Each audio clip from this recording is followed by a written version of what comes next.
up, and welcome back to the Section 10 podcast, episode 536, presented by Underdog Fantasy. It is the home of your 6-4, second place Boston Red Sox. My name is Jared Carabas, and I am a certified G and a bona fide stud, and you can't teach that. And this right here, this is Coley Mick, and he's 7 foot tall, and you can't teach that. And this right here, this is Tyler Milliken, and he killed his dog Bullet, and you can't teach that.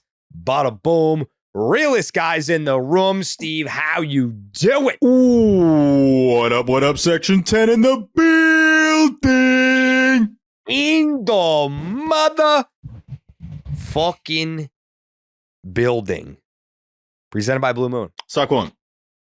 Produced by Jake Yazzie. Fuck yeah. Fuck yeah, Jake. The Boston Red Sox just swept the St. Louis Cardinals with a classic fuck shit bitch sweep at Fenway Park. They played 3, they won 3. They got rained out. They didn't care. They called up Dobbins. Ketchup guppies, and hold on one second. Yeah. The ketchup guppies are coming, T. What are the ketchup guppies doing, T? What do they look like, T? Yeah, what do they sound like, T? Yeah, them ketchup guppies.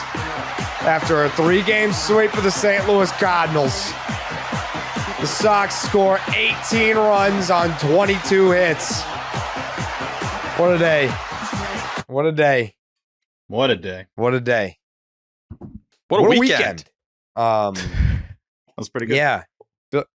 Feel like what? What, T? You guys said that at the weekend at the same time. That was kind of cute. Yeah. Whatever, dude.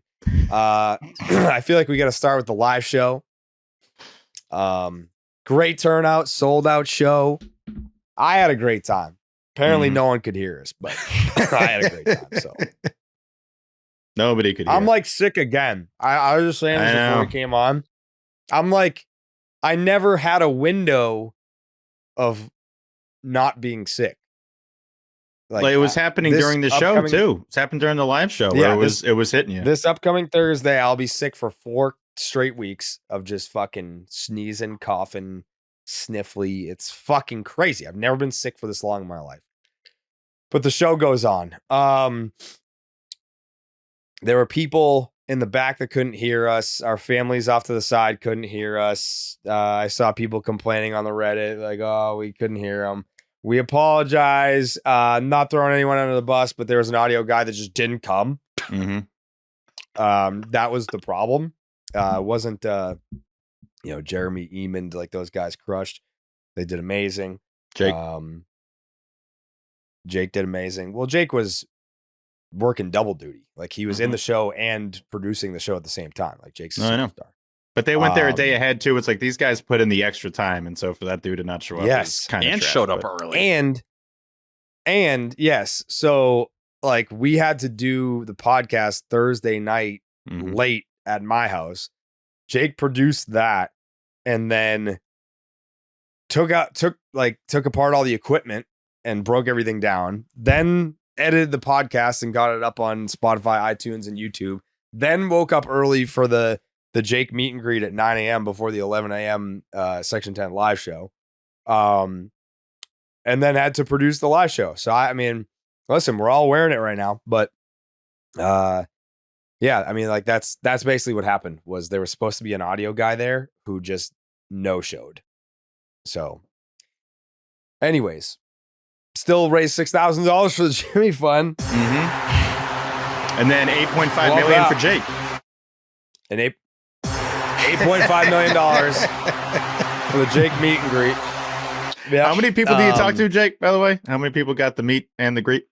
I think I talked to like 8, so it was about $1 million a person. Okay. Yeah, that's a pretty good deal. Yeah.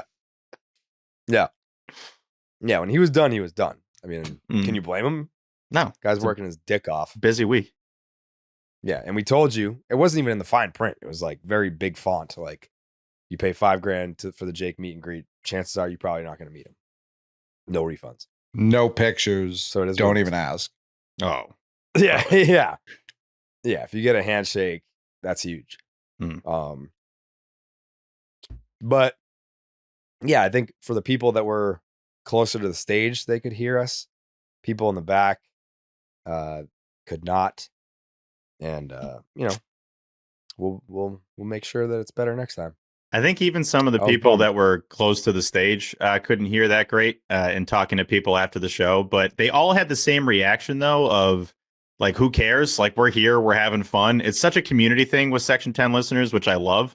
Bringing up Lou was great. Will was great. Wally obviously was incredible. Dan Perrault was acting like Perrault of the year and crushing it per usual. But Matty Backpacks got there a little late. Would have been nice to have Matty up there, but people probably wouldn't have been able to hear him anyway. So that was a fun time. And per usual, Jared, you know I'm always going to say this. I just love talking to the listeners of this program. So that was probably my favorite part. And hopefully we can do maybe a watch party soon, another live show soon, and the audio guy shows up. That'd be fun. I think that's like how I think that's how everyone was looking at it. Even the people I talked to while I was there, they were like, yeah, the audio wasn't great, but when's the next one? Like, are you guys going to do one in the middle of the year or the end of the year? Like, how many can we expect? And like, I think that kind of says it all about what this community is about. Like, yeah, audio doesn't go right, but who gives a damn? We just want to all hang out again, and we know the Red Sox are going to be good. Just name the day and we'll be there. That crowd, incredible at chanting. Really good chanting crowd. Oh. You could say anything and they would chant it. That was impressive. It was a great crowd. Hot crowd. They pop for Lou. They pop for Will. Merlone. They pop for Wally. They pop for Lou. They pop for Merlone. And Wally. Wally showing up was amazing. That was outstanding. I lost my voice. It was almost like, and you remember this, Steve. It was like DX versus Kane. The Undertaker. Yeah. It's like, yeah. So it's like, oh man, like, we're so excited for this match, but then like, Kane's mask fell off and Triple H tore his pec, and it really wasn't that bad. It was just, that people couldn't hear us. But yeah. No, I still had fun. People, I think once we were made aware that like people in the back couldn't hear us, I was like, all right, do you guys want to like end the show and then we'll just come hang out with you? And they were like, yeah. We're like, all right, cool. So then that's just what we did. You could kind of tell too, because we were doing like our stuff. We were doing Section 10 stuff. And I'm like, no one's reacting back there. Oh, okay. All right. They can't hear literally anything we're saying. That makes more sense. They were just giving us like smiles of like, yeah, no, we're happy to be here, but we have no idea what these words are. So yeah, we'll have that cleaned up for next time. But Wally's the greatest. He gave us custom gifts, custom shirts. That was sick. So shout out Wally, as always. Big day for Wally, opening day. Yeah. Huge. Yeah, big series for the Sox. Got T was at Fenway. T, how was your first live show experience? It was a blast. Because for me it was great because we didn't know that things were going bad. But how was it for you? I was definitely a little nervous before it started. Like when we were hanging out back there a little bit, I was like walking up to everyone and I feel like just like spewing my feelings and like what was going through my head and my different concerns and like a bunch of dumb questions that I shouldn't have been asking. But once I got on stage, there was a little bit of a panic because I knew immediately my mic was cooked. Like when I went up there, I went to say something when I went to sit down, just to be like, oh, what's up, baby? Like, whatever. And nobody reacted. I was like, these people either completely hate me or something's wrong here. But once we figured it out. That's the T phrase, by the way. What's up, baby? How we doing? I don't know. I was trying to think of something to say. Hey, baby. Yeah, that's you. I wasn't just going to curse Bobby Dalbec the second I sat down. I wanted to build up to it. That only took you 5 seconds. Yeah. It took a little bit, but once we all got comfortable, it was a blast. And I think Steve said it best, like hanging with everyone. That's always the best part of it. And it's seeing people you haven't seen since last year, since, Section 10 night. Really, there were so many people from Section 10 night that pulled up. We had people from Canada who drove from like Ontario. It was crazy. Just people for flew that in Friday morning. Half. Yeah. Absurd. But I can't wait to do it again. And, it should only get better as the Red Sox season goes along. The McMahon? With the show? Yeah, how was it for you? I just don't like when things don't go right, especially when it's not our fault, because it only ever looks like our fault. Yeah. Can't. Well, I mean, I usually get blamed for that. That's fine. Yeah, I mean, and deservedly so, but at least this time it wasn't that. See, there he goes. I thought he was done. He just literally left. He's like, I keep my show streak going. I'm out of here. This is stupid. So that part always bothers me. But yeah, there was one point where someone was just like shouting out that Sean Newcomb was from Brockton, and T just lost his mind. He was like, "Fuck Bobby Dahlbeck." I was like, no one even is Oh my talking God. about him right now. I have a hard time like hearing when Hearing. multiple people are talking and like understanding and comprehending. We know. I need to work on that. It's just funny that it was Brockton and your brain was like, yeah, that was Bobby Dahlbeck. That's exactly what he said. They kind of And- sound familiar or similar. Sorry. They each got to be. Yeah, they're very, very similar. But no, it went well. It was fun.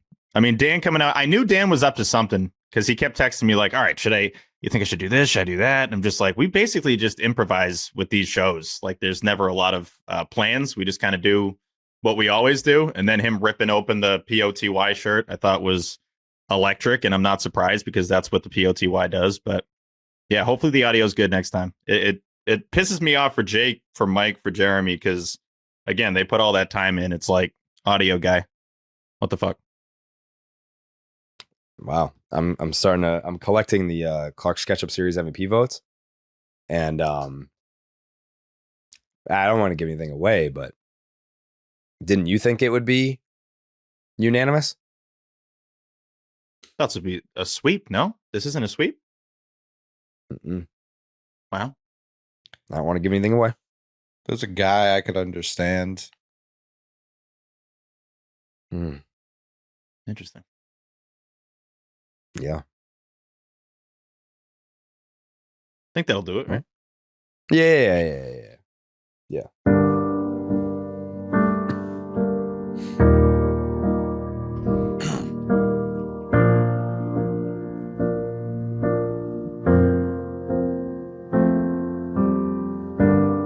Live show.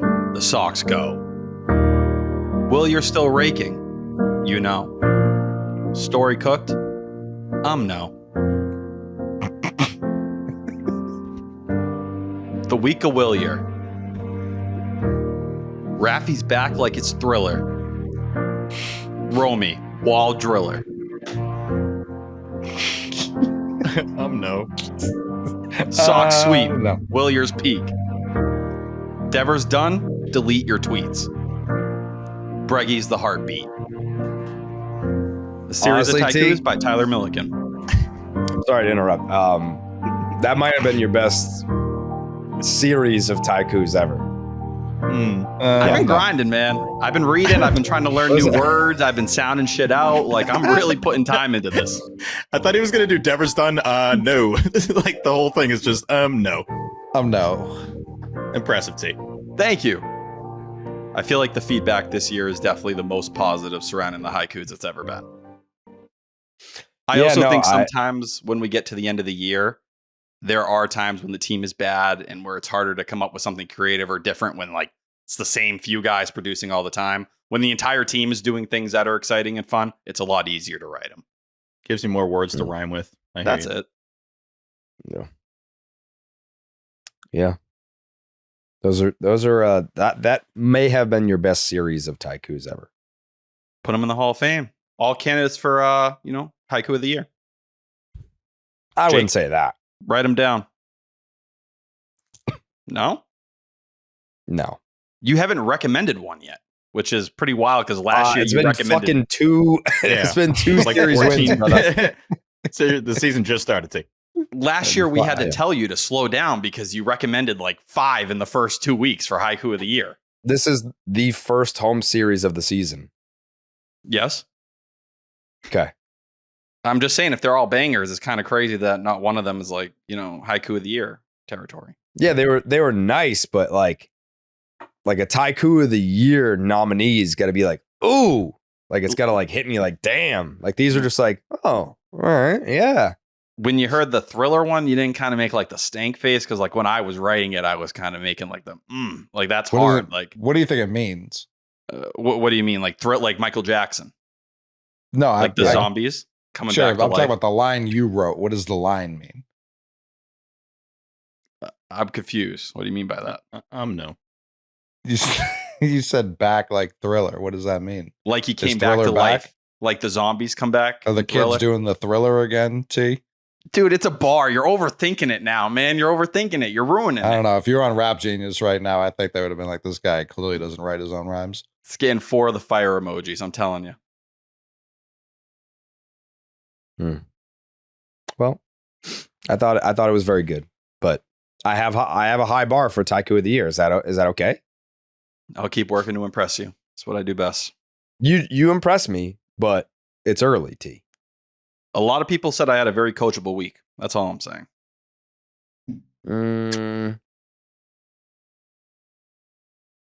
Something happened where I think Coley had a selfie video out before you, which was crazy. I was at work. I was in the middle of a show.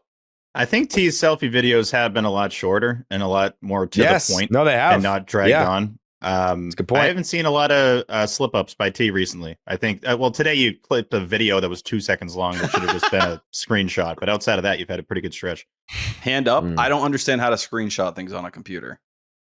What? What? Very Googleable thing. The command No, make them look it up. Yeah, true. I remember how to do it on a Mac. Take 3 seconds to Google that, T. Working on it. Pretty much the same thing on PC. Ooh. Use the print screen key, the Windows key, the PRTSC key. Command Shift 4, T. Command Shift. You're going to want to go G, H, Q, talk to Todd. He's going to give you the special code. It's Command Shift 4. You Work just on start this after printing the them show. out. And just taking a picture of them. Yeah, wouldn't be surprised. But no, good job, T. You've had a good week. Wow. When has he beat, other than Crochet, he's never beaten me with a video. You're not getting credit for beating me on Campbell. I legit was on air and I got screamed at that I was trying to tweet I'm not asking for it. credit, you fucking dickhead. All I was doing was correcting Jarrett. Your videos are usually 19 minutes long. Why it would be insane if I wasn't beating you. You're right. Coley I'm is sorry. quick with it. Coley's quick. When the news happens, I mean, we were walking back from Busch Stadium in St. Louis, and the Diggs news happened. Yeah. And Coley's just like, okay, yeah, it's time to do the video. Bang. And Well, quote tweet I did the Underdog, video. which is great. Yeah, true. It was a Jared video, but And and then he directed knows it. to do the QT for Underdog. It was as one a does, 'cause Coley that's production. smart. Yeah. Can I just say, by the way, that What do you got? my fucking hand hurts from the notes this series? Like, Jesus Oh, wow. Christ.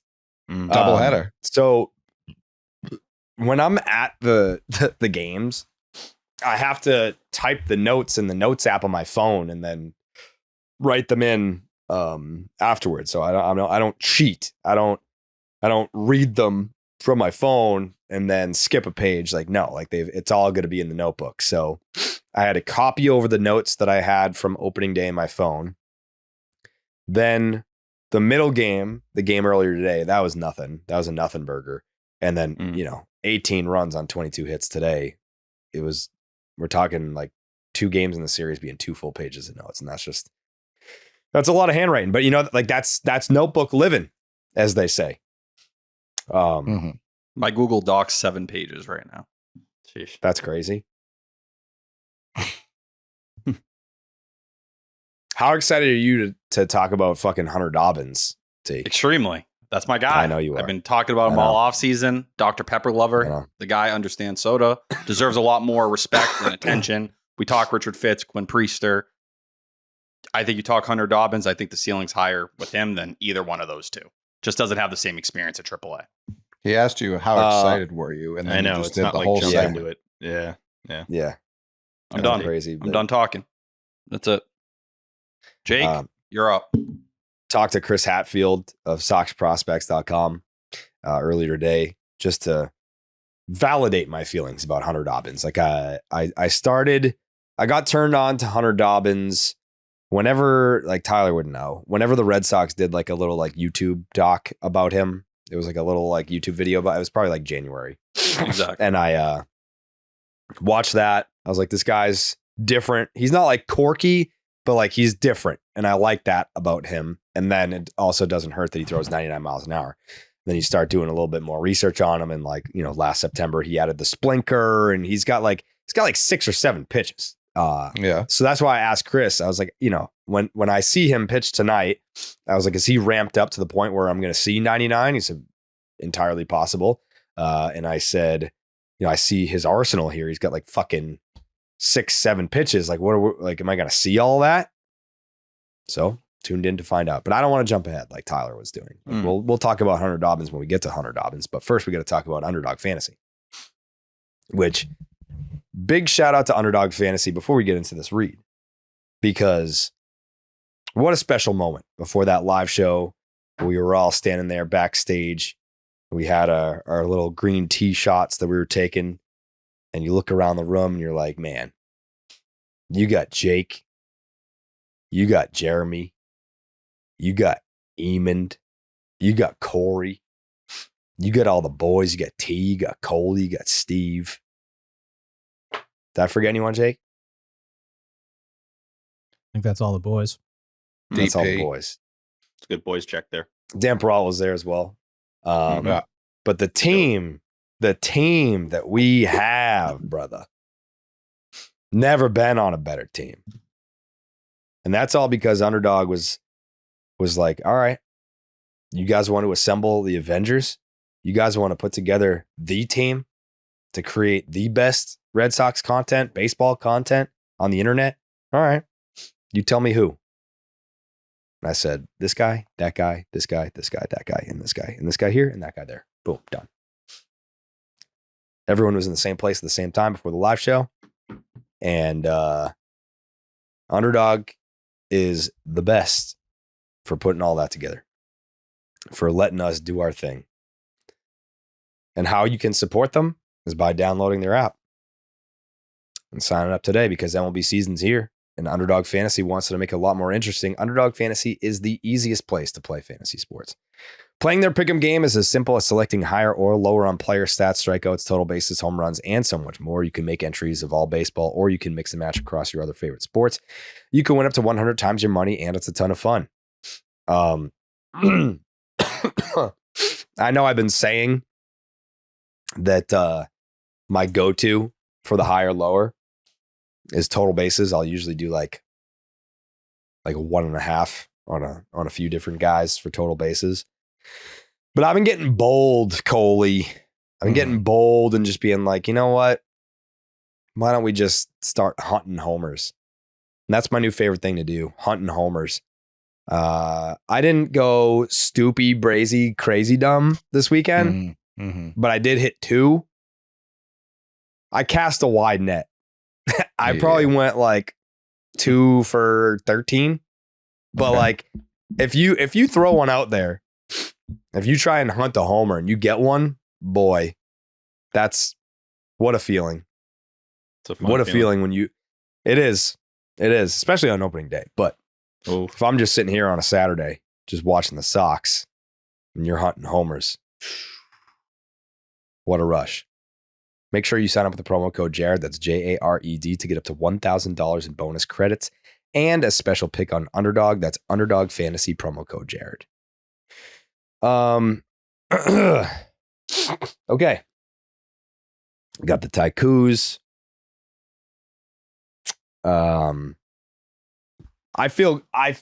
It sucks because like physically I feel awful, but like mentally I feel amazing. Like mentally I feel amazing. Like I know that you just had an incredible week, but it sounds like the Sox just got swept based on what your voice is right now. Yeah, no, I lost my voice during the show. It got even worse after the show. Because we went to what was it?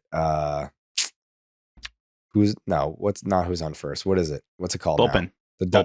Bullpen. Yeah. We went to the bullpen, and it's like, there's music, and after the live show, we were talking to people, but there was music playing, so it's like in order for someone to hear me, I have to yell, and I mean, yeah, it was a rough scene. It sounded like this is the best my voice has sounded since before the live show.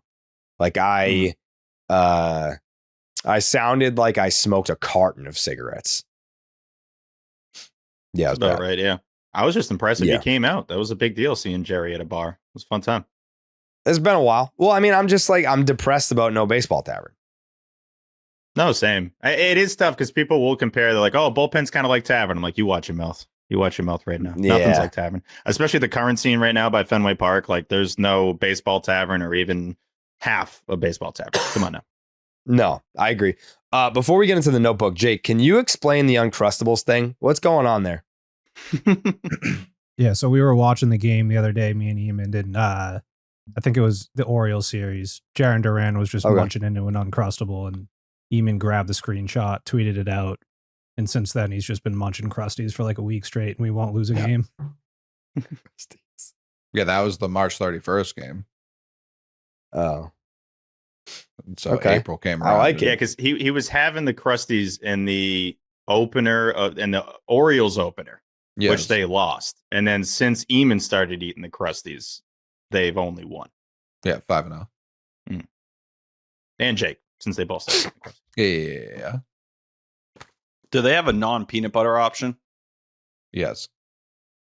I want to try a Crustable. I've never had one before. Uncrustable. That too. Crustable is just a bunch of crust. Actually sounds terrible. We've had a bunch of like random things happen with like, I guess, edible rally items. Mm-hmm. Like in 2020, it was the pita pockets. In 2021, it was Reese's peanut butter cups. Yep. And now we have Uncrustables. You got to go with what works. Got to go with what works. The rally pitas only came out on Tied in the Eighth, though. Sure. Right. They rarely worked, some would say, but they were still fun. Yeah. I thought the rally pita was fun. Well, that team just sucked. So yeah, we could have like was the best idea of all dreadful. time. And they're like, no, we're gonna lose. You can do what you want to do. It's not gonna happen. Like we started from a point where we were tied, so that's why the rally pita. I don't know what the success rate was. It didn't feel like it was like over, but I mean, a season with a rally pita in 2020 would have fallen flat. But if you only needed the rally pita when you were tied in the eighth, then it's like, all right, you have a decent shot of winning the game if you're tied in the eighth, right? All right, T. See you later, dude. What the fuck? He just can't stand pita talk. That's just not his thing. So, well, he wasn't there. That's why. That's why. Yeah.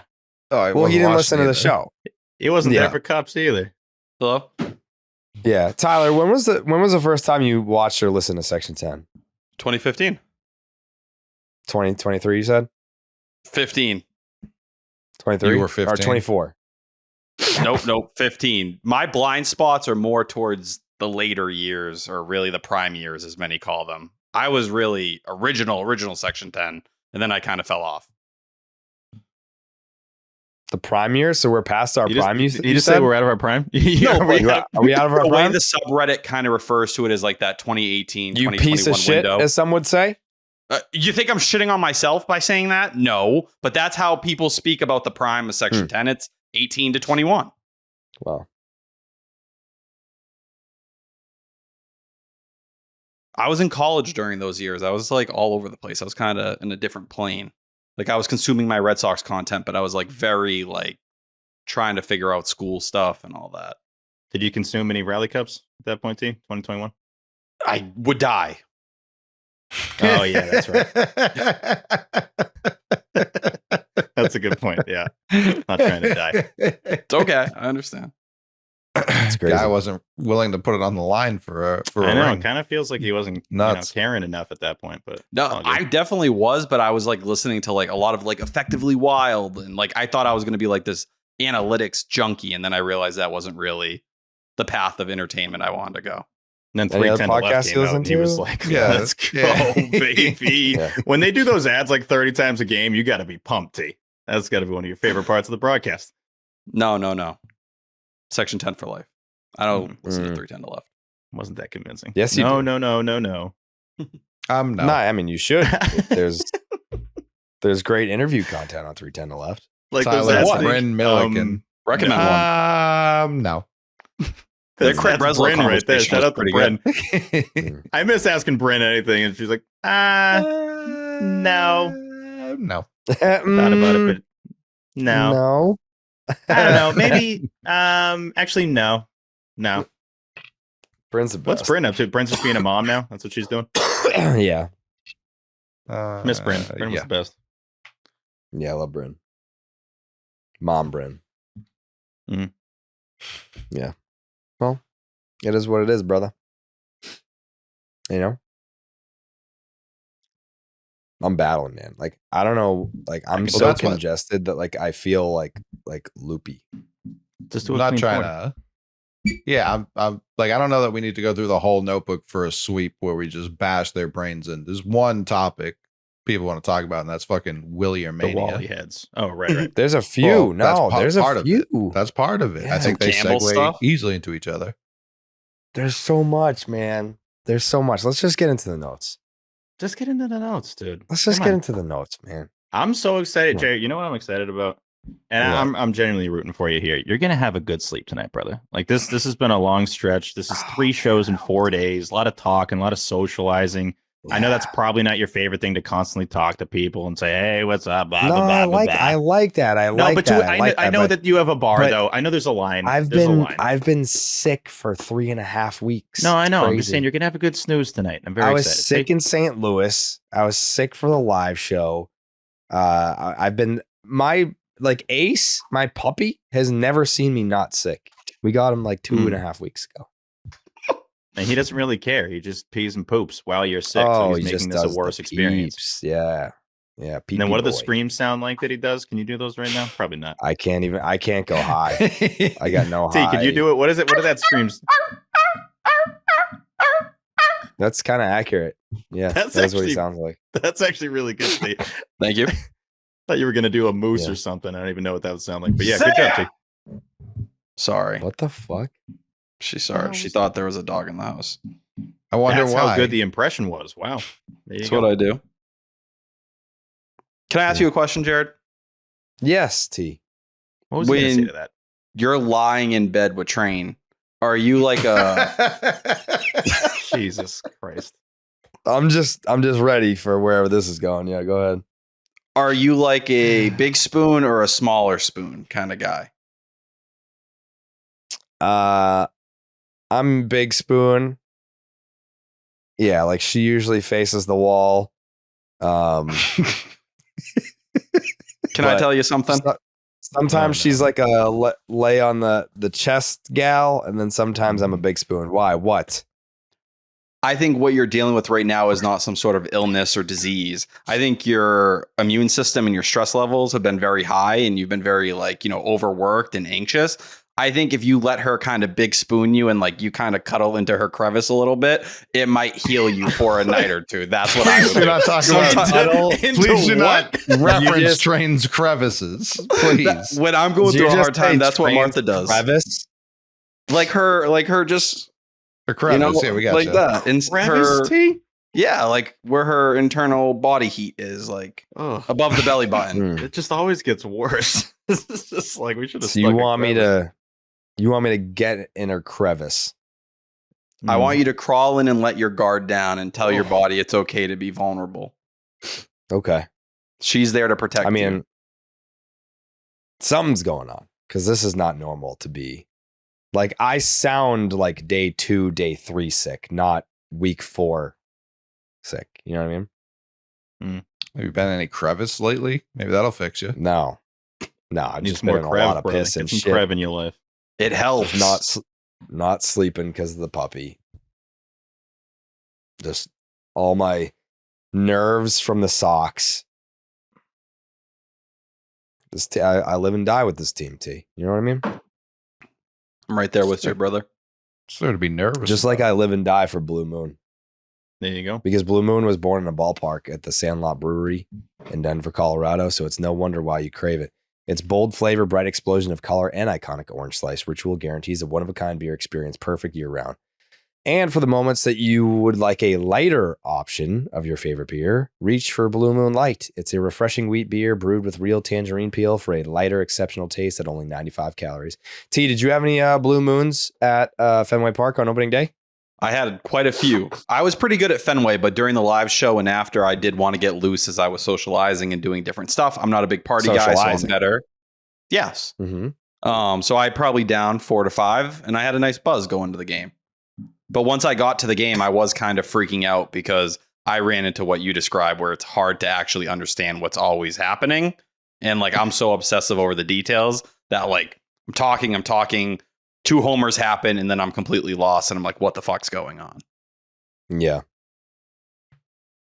Yeah, I mean, honestly, I will have my like Nessun 360 on my phone while I'm at the game.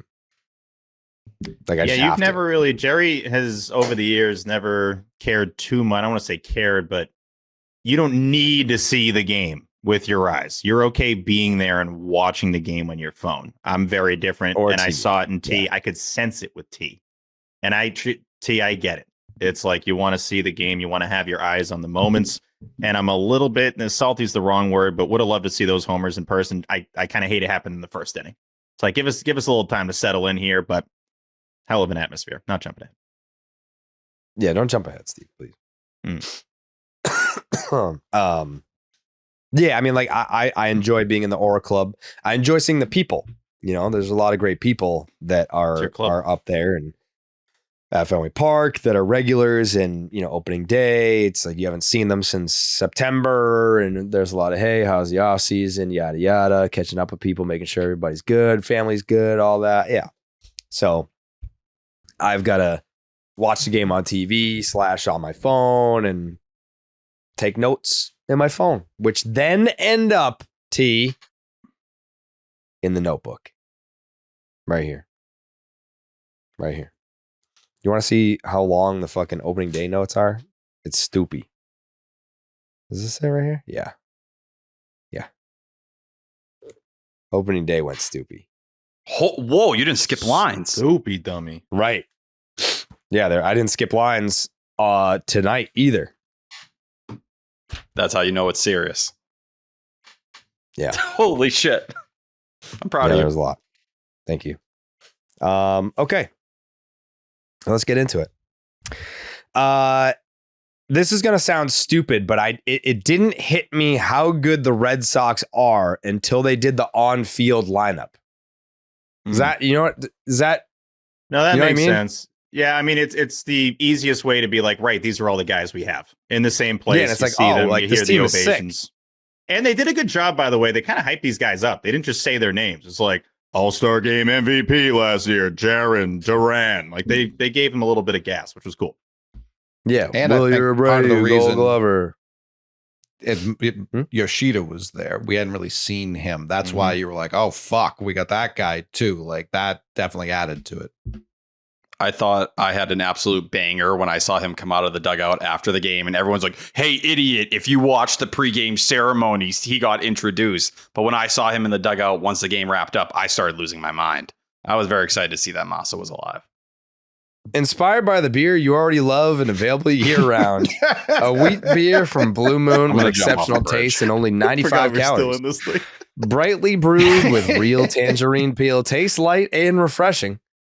Nothing compares to the great taste of a Blue Moon Light. Blue Moon made brighter. Get Blue Moon Light delivered by visiting get.bluemoonbeer.com/Jared for delivery options. That is get.bluemoonbeer.com/Jared. Blue Moon made brighter. Celebrate responsibly. Blue Moon Brewing Company, Golden, Colorado. Suck one. Thank you. Nice to see Duran running again. Good things happen when he does. Stolen base in the first inning. Breggy, RBI double. First Fenway at bat with the Sox. 1-0 Sox in the first. Trevor fucking Story, Coley. 3-run bomb. And then this is where we see it for the first time. The Wally home run head. 4-0 Sox in the first. Wilyer back-to-back home run. 5-0 Sox in the first. We got to talk about the Wally home run head. Yes. Unless, Coley, you want to say something about the Trevor Story home run. I mean, that's just how you come out, set the tone for the season. With home games for the Red Sox for what seems like fucking forever have been miserable. I believe they're below 500 each of the last 2 seasons, if not longer, T. Last 2 seasons, yes. Last 2 seasons. So that's a guy just saying, hey, enough is enough. That's not happening this year. Check out my head. I feel like Story, like right now, if you're talking about what he's kind of giving you, he's exactly a league average bat. This is kind of what you hope for. Yeah. Is he chasing a lot? 100%. Are the strikeouts there? Yep. But if he's hitting homers like he is, especially at Fenway Park, which is meant for his swing, then they should be just fine at shortstop. Whether Marcelo Meyer makes just fine, not good enough is a different story. The home run head's fucking awesome. I believe it was Duran incredible. Yeah. who went to Raquel, who came through, and she was like, I can't promise you anything, but then Wally delivered it on opening day. Wally and Tessie, right? And Tessie. Yep. Shout out to Wally for coming to the live show. That was fucking awesome. Shout him out, dude. Just shout him out. Because you're doing the intro.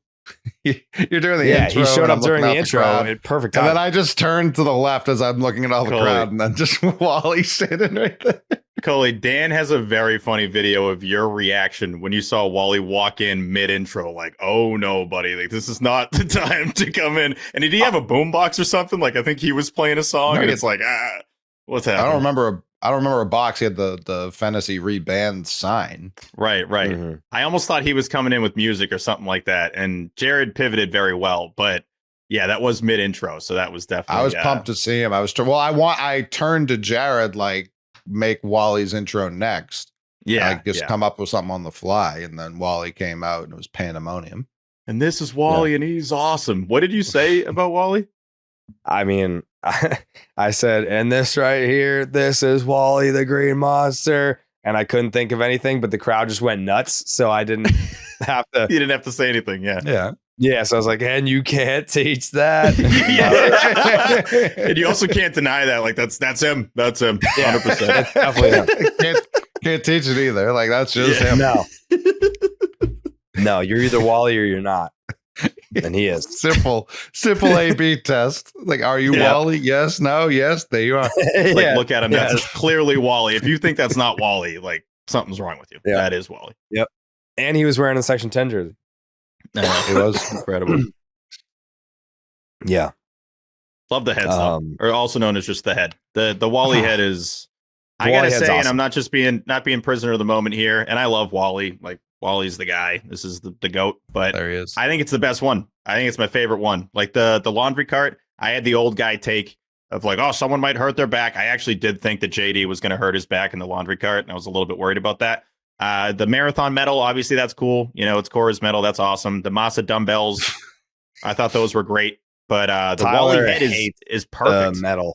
The medal was so fucking lame, dude. Did anyone ever see the medal get marathon medal? No, I understand the understanding of it, but in terms of dugout celebrations, did you ever get a marathon medal? I thought it was like it was like a 5K. 10K. Yeah, or something right. It like wasn't that. even the marathon. Yeah, it was it was like run to home base medal or something. But it felt like last year they didn't have anything, and then that happened, and they're like, oh, you know what? Like, let's make this the thing. Like last minute, Duran came up with this during camp and was like, this is a good idea. Can you make it happen? And they did. Feels like they actually put some thought into it this year, which is needed for this stuff. Also, if you're going to do the Wally head, you kind of have to be good because it's kind of a goofy celebration. You can't really do goofy if you suck. So the Red Sox clearly are good so far, at least what we just saw after this last series. And the fact Jaron came up with it, I think, is cool. He's a guy that obviously is now entering kind of veteran status for what this team is. I think it's really funny. I love the win graphic the Red Sox put out there because I thought they would have like cropped out the face inside Wally, but if you just zoom in, is it story just like, hey, like what's going on? So I think it's Wilyer. Yeah, it's one of the two, but that's one of my favorite win graphics I've ever seen, and us seeing that on the broadcast when we were there, and then seeing it in person, it's like, yeah, this feels right. It feels like it matches what the vibes of this team are. It's such like. Can you imagine being an opposing pitcher, giving up like an 8th inning go-ahead home run, and then you just look to the dugout and you see that thing staring back at you? You'd want to kill yourself. Like, it's unbelievable. And when I don't want to jump ahead, but when Raffy put it on today, I was like, that man is meant. Like, when you see an old guy with a white beard, it's like, you're a perfect Santa. Like, Raffy's a perfect Wally.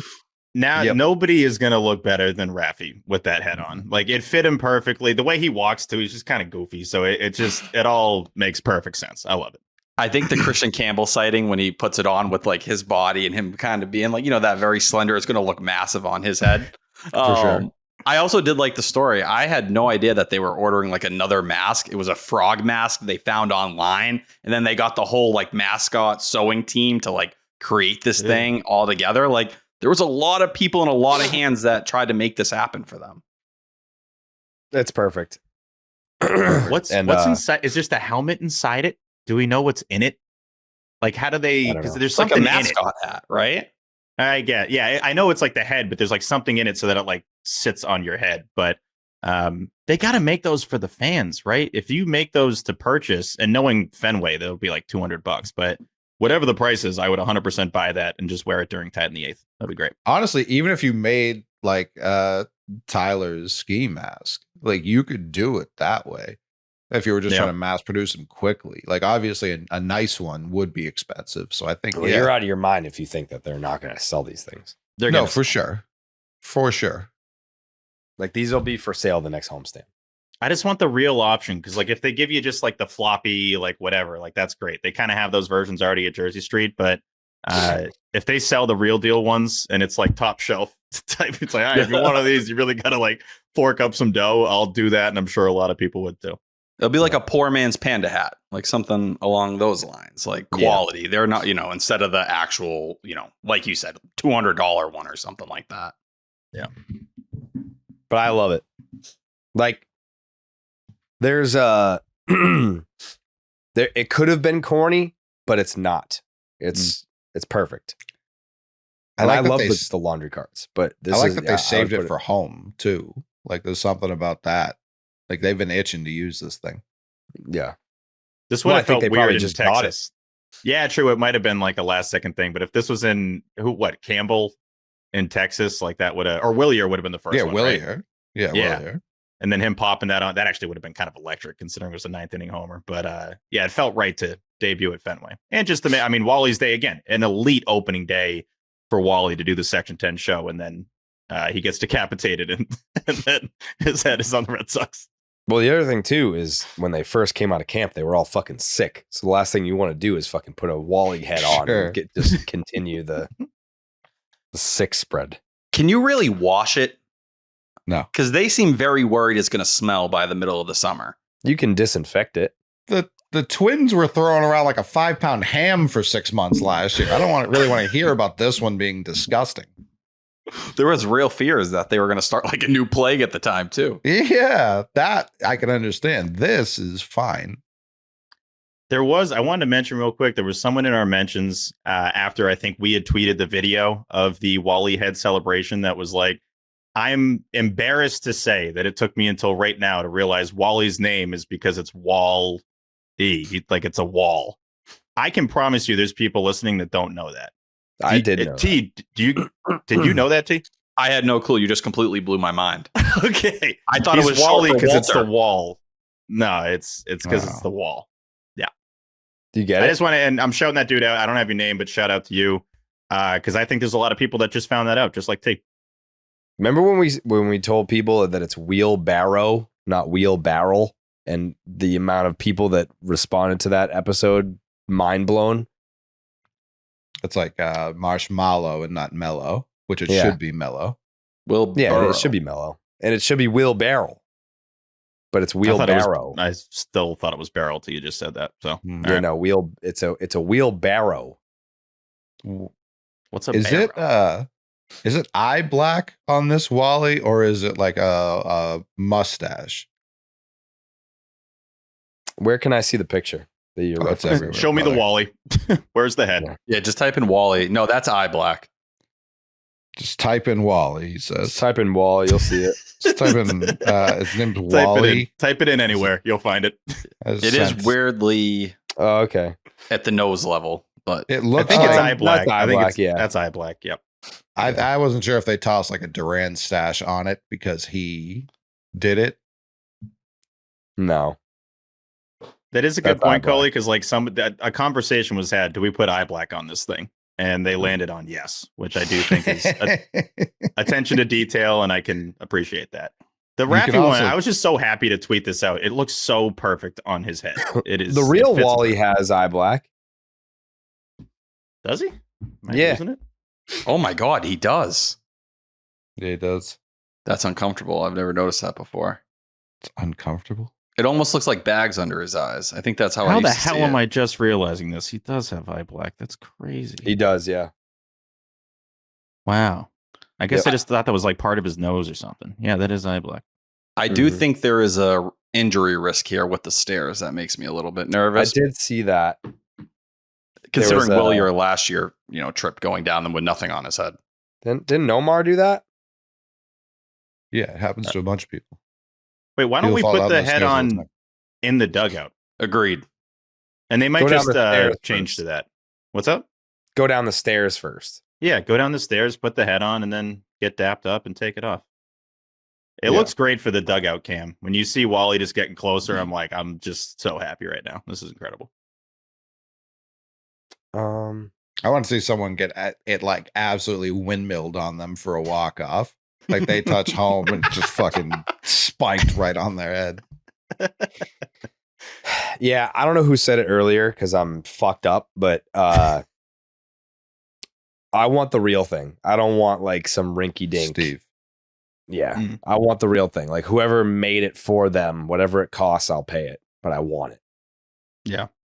It's very similar to like the jackets we got from our guy Ben, which we're going to have some custom Section 10 ones coming up. They will be pricey, but part of the proceeds to the Jimmy Fund. You want the real deal. You want the real thing. We'll fork over the price. Just let us know. Yeah, I want the real thing. Well, we could ask Jaron, but he fucking hates you. So no, I'll ask him. I know. Well, like you could definitely see how it's a frog. Like it's definitely just like a textbook frog mask. What? The Wally head. How it started as a frog? Yeah, you can see those are frog eyes. Yeah, that's what a frog. Yeah, that's a good point. So if this started as a frog, I think I have the actual one they might have ordered. There's definitely a helmet in there. I can promise you there's a helmet in that head. Yeah. Why can't they just make a Wally head for them? Like, why can't they get the real Wally head? Well, they wanted one that was like a smaller size so that they could like bring it around and it would fit in the dugout. And they didn't want the real Wally head because they said it would take up too much room. And it would be traumatizing to children. Sure. Big time. No, I like that it's pretty fucked up. Like it's like Wally had himself an unbelievable night. No, this is Wally's brother, like Willie or something that had a few too many, and he turned out like this. Yeah, I love it. Yeah, this Wally's parents drank while he was in the womb. Yeah, so, I love that it's not the scale. Like it's not the exact Wally. It's just. It's a bizarro world, Wally. It almost looks nothing like Wally the more you look at it. It's just funny because we all know it's him, but like, yeah, if you like zoom in on it, it's like, that's not Wally. Like, who is that? Who is that guy? I think I found it. I found the one they bought. It's only $40. What? Where is this thing? I put it in the chat of our call right now. What? Have we ever used this? I don't think so. I was very confused. Why would you put it there? I don't have my phone. It's on my bed. Text thread makes 1,000%. I can't even click this, dude. It's just the Google HTTP. You gotta copy and paste. Oh my god! This is the dumbest way I've ever been sent a link in my life. Wait, but T might have found it. I think this might be it. I could have just Googled frog mask and gotten here faster. Let's see. Green Elmo frog cartoon motorcycle helmet. Yeah, you're right. So it was just a helmet to begin with. It's a motorcycle helmet. I'm hearing it's a motorcycle helmet. Yeah. Yeah, it's a motorcycle helmet, and they took the black like visor out. The visor. I gotta say, they like Wallified this thing pretty well. Because like if you're looking at the OG, it doesn't look too much like this. So they did a decent job. Yeah. Gotta put the hair on top. Yeah, that's the nose. It's not a lot of steps. Yeah. You need a Red Sox hat and eyebrows. Yeah, so I think we've determined that this is $40 to steal. Do I get this? It might be worth the bit just to wear this one. Grab a couple helmets for the fellas, dude. Can we show up? And we just wear these? We just wear the frog ones. We don't even get these customized or anything. I mean, how much do they really add to this? Not a lot. Not a lot at all. Technically not a lot, but I don't know. I think this they added some they added eyelids. They put like more fur on it. I don't think it's just that. The orange hair, the socks hat, the eye black. Like there's some steps here. I think that's it. I think you just listed them. Well, you got to take the visor out. I don't know how easy that is. Maybe Sure, put you a took the helmet visor in. And I guess it already is a helmet. It is a helmet. Yeah. I think it looks like they made the pupils are much larger. Yeah, he's tripping out. Actually, no, I clicked on a wrong version initially. Yeah, there's not a ton of steps. You could make No. this Wally pretty easily. Yeah. Especially like the people we know, like the customizer people we've made friends with. Like, I don't think this would be that hard. No. All right. You feed a motorcycle helmet 5 grams of Molly and put a Red Sox hat on it.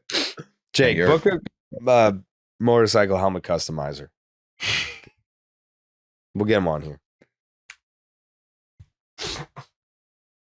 Let me buy this thing now. You gonna buy the helmet? I'm gonna buy. Aren't we buying the helmet? Didn't we just agree on that? I don't know that it's the exact. I gotta do more research. I think it this looks is like it. the same thing. The nose is what's selling me. The eyes might be a little different. Oh my god, you can buy it with fangs. What? Okay. There's a fangs option. We just have Vampire Wally helmet. That's legit what it looks like. It's crazy. Steve, if I'm keeping it 100, I might need you to do the ad reads for the rest of the show. Yeah, I got it. Well, there's 2 more. I got you. I already had them up because I could tell after the second one. I'm like, I don't know if Jerry can finish these off. He didn't finish the second one, really. No, I know. I could have sworn we were on game 1. We were not on game 1. We were mid-read that whole time. Yeah. Yeah. Anyway, I love the helmet. I haven't seen one single person say even a slightly negative thing about them. No, I know. High approval rating. I haven't even seen like opposing fan bases say that that's stupid. Right. I don't know that they've praised it either, but You just want creativity. It's pretty funny. Like it's pretty just Yeah. like objectively. Like if the Phillies did this with the Fanatic, I'd be like, that's awesome. yeah, Now they Well, can't. no. Do you guys remember the Pinewood Derby? Did you ever do the Pinewood Yeah. Derby? Boy Scouts? I don't Yeah. know what that is. Nope. This is a random kind of reach here, but this is the one I had. It was like a Nomar. Alan Perrault made this Nomar bat whole thing. That's what this reminds me of. And we won like most creative. This thing was slow as shit. It was one of the slowest cards possible. The wheels would fall off. I had Jason Veritek sign it just because I had the chance. This reminds me of like of all the sellies, of all the home run sellies, this is like the most creative. You get a bunch of credit and everyone's like, oh, look, that's funny and cute. And everyone can like that. If you dislike this, you just suck. Like there's no other way around it. This is a great selly. I think it's going to work all year because this team's going to be good. Again, I don't think it plays if your team's bad, but it looks funny. It looks good and it's creative. I love it. It's a Boston version of the Samurai Warrior to me. Like same idea, same concept, except it just actually relates to something with the Red Sox. Yeah, it feels like our thing. Yeah. Also, I know we already gave him a shout out, but another shout out to Jeremy because I was able to drop the new Yankees lose video today. Man, that video is unbelievable. The Red Sox had, not to jump ahead, but today they had a walk-off victory and the Yankees got walked off like within like 10 minutes of each other. So I dropped the new Yankees lose video and let's see, what are the numbies doing? Oh yeah. Incredible. Yeah, big numbies on the new Yankees lose video. I love it. I got to say the ending, I didn't see that coming. That was very, very funny. That's all Like him. The 20 pivots and twists and turns throughout. Like it's I had to talk to Rudman earlier today. That cost us $1.7 billion to produce and get all the rights. Yeah. Well worth Yep. it. Yeah, it was worth it. Yeah. Yeah. The crazy thing is we did clear the rights with all of those Yeah. songs, Oh, yeah. paid them Yeah. off, and Underdog immediately, they didn't even ask any questions. Oh, yeah, no, we'll pay it. Yeah, that's Yeah. fine. And they Okay. did. Yep. They did. I mean, the Macarena, like that had to be what, 50 million? Well, we just got the approval from Mark Arena. Right. Mark Arena let us have that, of course. Remember T found a woman named Mark Arena Yeah. in like Kentucky? Missouri? Or Tulsa or some shit. I hope she's Yeah. doing okay. Where does she live, T? Shout her out. I think it was Arkansas, if I recall correctly. That was Oklahoma. It was a woman? Yeah. Yes. Yeah. Yeah. And T was feeling it. We had a connection. There was a spark. Yeah. Yeah. You DM'd her. Hit me up, Mark. That's crazy. Yeah, that sounds hot. Yeah. Dude, last night, where do I even start, dude? I was talking to Mark. She is a smoke, bro. Yeah. Dude. Drilled her. Last night I was just fucking Mark and it was like, oh man, she was so hot. You guys sound very jealous, okay? Yeah. Mark is... I've never seen anyone as attractive as Mark. Like, she is a babe. Yeah, Mark came over and just sucked the shit out of my peas. All I'm Couldn't saying, believe it. Mark's not that far from Martha in a lot of ways, if you think about it. Yeah. Love you, babe. Yeah. Mark the throat goat arena. Dude, she's a one of one. I love Mark. Yeah. Sweetheart. What a babe. Yeah, she's so hot. Yeah, poor Martha. It was great to see Martha. As always. I thought she had a great time. She was interacting with everyone. She told me she spent a lot of time with Train. Yeah. Yeah, they were chatting it up. Besties, some would say. Yeah. Maybe that means me and you need to spend some bro time together. You don't do that. Me and you, whoa, we had a very emotional moment before I left Fenway Park. And it wasn't in front of either one of them. We did? You gripped me and hugged me for like over a minute.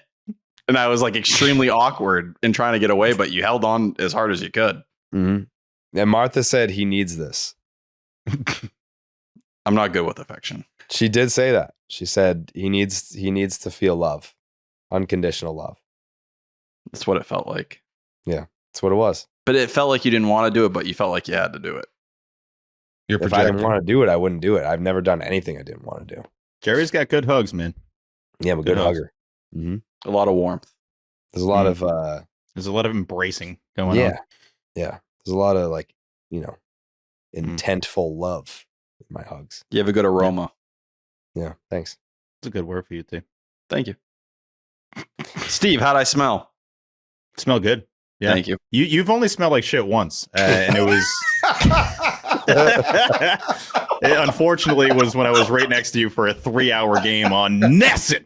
I had worked all day. Big day at work. Only one time, so don't worry about it, T. Yeah. Just making sure. It happens, T. I smell like shit when you guys were here the other day. Remember? Coley? Wait, you just farting. You were literally shitting your pants. That's super different. Yeah, smelling like shit and like putting shit gas out in the air is a little bit different. Wildly different. I guess, It does suck to not be shitting your pants and someone tells you smell like shit compared to the other way around. The concept of farts is crazy, right? Because like we got to do them, but you're essentially just like pooping on like anyone close. Like that's basically what you're doing. Mm-hmm. And you can't really control it. You got to do it. Coley actually held it in for an hour and a half the last show and then let one big time loose. I have tremendous control back there. Yeah, I don't. 80 grade control. Jared, it just seeps out of him. I just don't care. You think Coley does? I mean, Coley's definitely dropped a lot of farts around us. Are you loose, Jared? No, I'm confident. Respect it. I got no one to impress, so I was just like, all right, whatever, fart. Yeah, it's your house too. You can fart at your own house. Who cares? Yeah. Oh yeah. Next line here says, I feel bad Nolan Arenado doesn't get to be on this team. I put a star next to it. It's a fair line. Yeah. He probably saw the Wally head thing and was like, that should be me, bro. That should be me right now. That could have been me. Yeah. Next line here says Bueller is getting dinky dude 5-1 Sox in the third. Carlos Narvaez is QB1. RBI knock made it 6-1 in the third. Not great from Bueller. The 3-run home run from Herrera made it 6-4 in the fourth. What the fuck are we doing? The Donovan home run made it 6-5 in the fifth. This team would be winless without Wilyer. RBI single makes it 7-5 in the fifth. Bueller's not there yet. 5 innings, 7 hits, 5 earned, 1 walk, 4 Ks, 2 homers. Would you have on Wilyer, T? Yeah, I was really surprised by the usage, honestly. That first start, like a lot of the talk was, all right, we're implementing the cutter more. His 4-seam fastball is getting smashed because he doesn't throw it as hard as he used to. And then in this start, he leads the way with the 4-seamer 34% of the time. But you look at the 4-seamer, even compared to a year ago when he came back from Tommy John, it's down 1.7 miles per hour. The cutter's down a full tick as well. And the 4-seam fastball, opponents are hitting 375, cutter 400 against it. Just really nothing too crazy working there for him right now. And to see him kind of revert to what he was doing a year ago when even he himself said, yeah, I'm a different pitcher. I don't think I can kind of work that way. It tells you he's trying to figure out what the next version of himself is. And he had a lot of accountability after the game saying like, I need to be better during the regular season. Who gives a damn about October? But this feels a lot like a work in progress. And, even the solid start he had where he retired 6 of the first 7 batters, Wilyer Abreu had to make a ridiculous play to get him there. Not great. Not a great feeling on him, but he's throwing the sweeper more. Maybe that's part of what unlocks him, but seems like he is not someone you should be shooing in as like a number 2 for this team. He's definitely not going to take over the Tanner Houck role that many of us had hoped for. That's been 2 starts, T. Yeah, it's a little early. I feel like if you were hoping that his stuff was going to jump up a year after Tommy John, it feels like it really isn't. It feels like it's kind of going to revert at least where to it was a year ago, if not a little below that. Doesn't mean he's cooked. Doesn't mean he's not going to be worth anything, but maybe some of the upside that many people were hoping for, I think there's a question mark around that right now. I think he'll get enough floor because he's a veteran and he knows how to pitch. And bare minimum, he should be able to give you something like a 4 ERA, but he hasn't been close to that yet. Yeah, he was also, I will say this, very accountable after his start. Very open and honest and accountable. It's almost like he read the handbook on how to handle the Boston sports market. I thought that was worth noting. It's tough for him, and I've seen this happen before where you want to get an IG up. Some of the players do, but it's like, I got to kind of pitch well to do it. So he's like, you know what? I had a good fit. It was opening day. The vibes were great. We won the game. So the middle ground will be the caption says, I think it was like, I got to be better, or like, hold up my end of the bargain or whatever. But I'm glad he still got, the post up. He deserves it. The guys picked me up today. Yeah, one of those jobs. Yeah, which is like, that totally plays, because I'm sure he was pumped. Like, that's got to be incredible being in this atmosphere, a place where, has he pitched here before? I don't think so. I think he was here for the World Series, but he didn't make a start here. Yeah, I think that's the first time on the mound at Fenway Park. Like, obviously we're homers, but that has to be an incredible feeling for somebody that's never done that before and had the home crowd behind him. So hopefully he's, improves the next couple starts and down the road here. But I don't fully disagree with you, T, that he's probably not going to be the number 2 starter. But if he can be somebody around a 4 ERA, I'll take that all day this season. I think something that is going to be a common theme, or something people look back on, is the reported Nate Eovaldi deal that the Red Sox and the Rangers were finalists. And it's, hey, you gave $21 million to Walker Buehler. Could you have had Nate Eovaldi for 25? Yeah, would have been. Also have to have him accept your deal. And maybe the Red Sox were at 2 and not willing to go 3. You're also committing 3 years to a guy through his age, 37 season. This is a 1-year deal where you can sign somebody else and say, hey, we gave it a shot, but it just didn't work out. Hey. Next line here. This did not age well. Rafaela kind of skating on the whole shit hitting discussion after today, or at least tonight. That was one game, but it's still, he deserves his credit. Duran breathing room. RBI single makes it 10-6 Sox in the 7th. Not saying Raffy is back, but he might be back. RBI single makes it 11-6 in the 7th. Carlos Narvaez is my king. RBI double makes it 13-6 in the 8th. If we fuck this up because of bad defense, I will end it all. That was in the 9th. Suicidal thoughts intensifying. Bregman overthrowing second base makes it 13-9 in the 9th. Insane that we needed Chapman for this game, but ultimately it's a Red Sox 13-9 victory to get to 500 at 4-4 on opening day. T? I thought right when that game ended, obviously Campbell had the 2 rough plays in the 9th inning, but for Campbell to talk about the little moment him and Trevor Story had right when the game finished, I thought was one of the cooler things. And where some of the leadership that maybe people wonder if it's been in the clubhouse even the last couple of years, Story telling him, hey man, like, don't let that get to you. Just make the next play, kind of move on. We all make mistakes. We pick each other up. Campbell highlighting that as kind of like a big moment in terms of keeping him calmed down. I have a lot of respect for Trevor Story for doing something like that. And it goes to show it's not just Alex Bregman pulling that weight.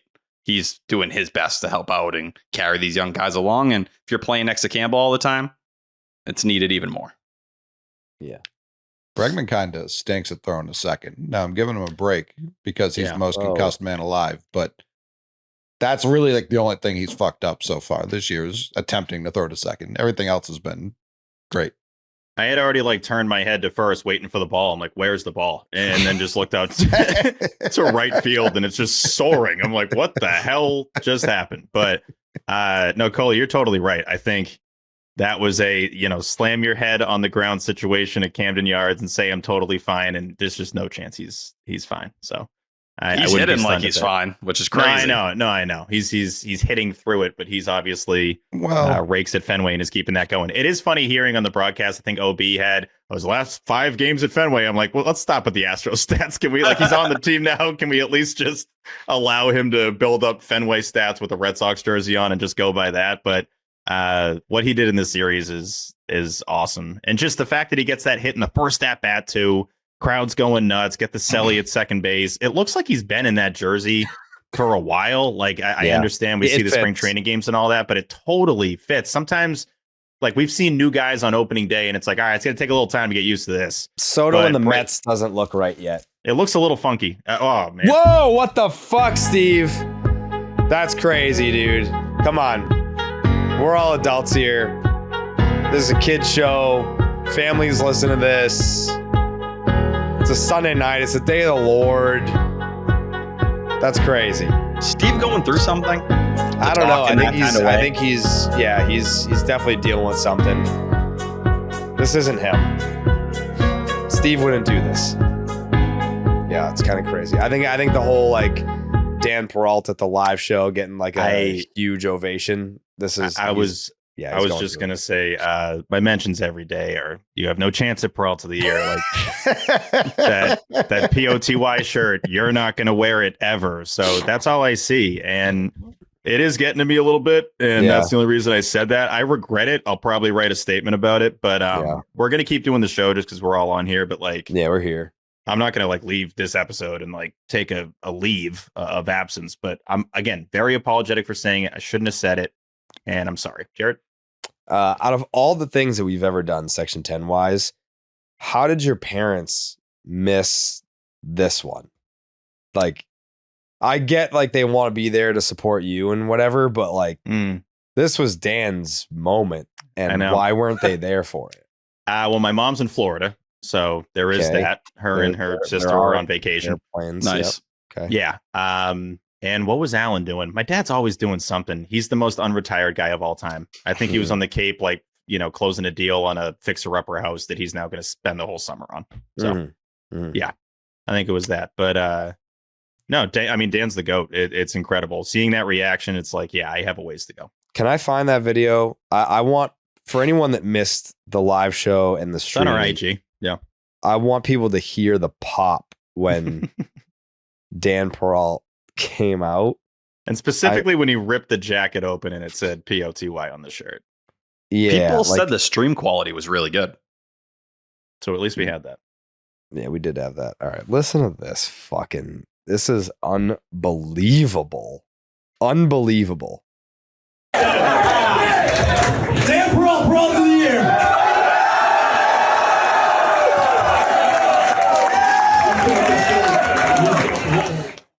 I mean, people.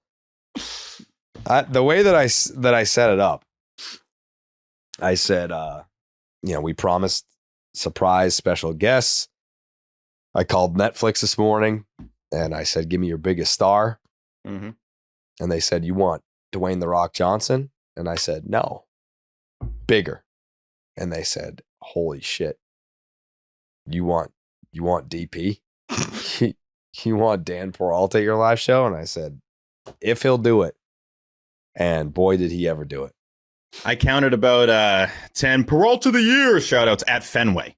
So when we're walking around, that was at Fenway Park, like Dan Perrault and like pointing at him like, hey, Perrault of the year. And I'm just standing right next to him. So no, it does hurt. And that's why I just said that slur.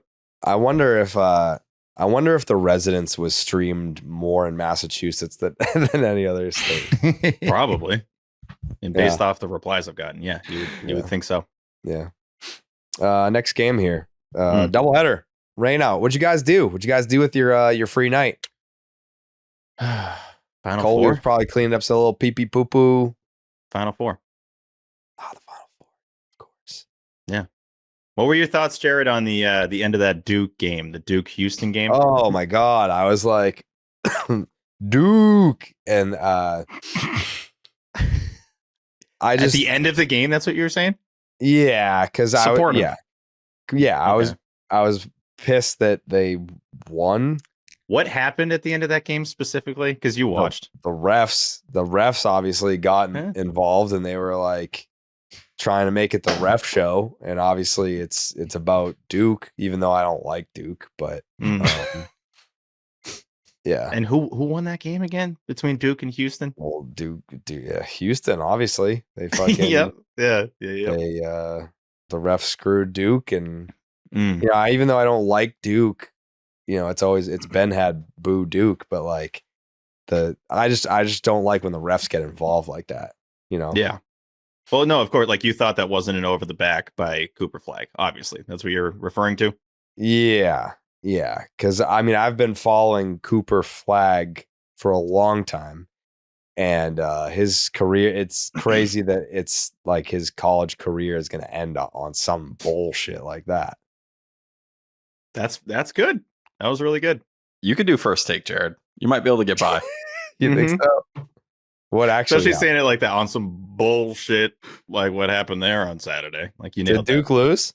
They did, yeah, in insane fashion. Like they were up 6 with 33 seconds left and lost in regulation. It was crazy. And it's because of the refs? Yeah, partially. No. I don't know. They're blaming the ref, but it's like, come on, 0%. There was a lot of other stuff happened. That's crazy. That was just No, you watched. Come on, did not. Yeah. Red Sox got rained out on Saturday. What did you do? You asked us. What did you do? Me and Train went to dinner in Woburn. Got a little steak lobster combo. And then what did we do when we came back? I don't know. We just watched some true crime doc on Netflix. I gotta sneeze again. You didn't lean into her crevice? Bless you. No, we fell asleep on the couch. Okay. Yeah, no crevice leaning. But I wish, man. I think it's crazy I'm getting sicker. As the podcast goes along, do you feel worse? Yeah. Yeah, I do. Okay. So that brings us to game 1 earlier today.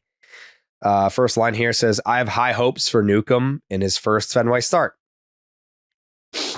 I interviewed him in 2019, I want to say, with the Braves. And then his dad, I know we've tweeted back and forth over the years. So I was like, all right. Oh, yeah, Tyler, do you want to address the fact that he doesn't claim Brockton? Yeah. Listen, I've also spoken with Sean's dad, and he's a very nice man. I wish he would claim Brockton in certain ways, but I also, if I was born somewhere else, but I grew up in that spot like Middleborough, you want to rep for those people because they're the ones who built you up. Who knows? You could be on the highway and you get brought to Brockton Hospital, and all of a sudden you're out the womb and you're born there. I guess it is where you grew up, but I don't know why you can't claim both. Why do you have to just say no to Brockton? Brockton needs heroes. Brockton needs people. So Sean Newcomb, please reconsider. We need you. We don't have a lot going right now. Why don't you look at it as, all right, Sean Newcomb of the Boston Red Sox doesn't claim Brockton, so that makes me, Tyler Milliken, the biggest success story to come out of Brockton. I don't think that's the case right now, though. I'm not. Well, you also abandoned Brockton like he did. No, but when the next number 1 overall pick in the NBA draft is probably going to be from Brockton, that's a hard sell. Is that true, Coley? Yeah. What's his name? AJ DeBansa. Where'd he go to college? He's going to BYU next year. So does that mean? Wait, I thought there was a rule that you can't get drafted out of high school. Correct.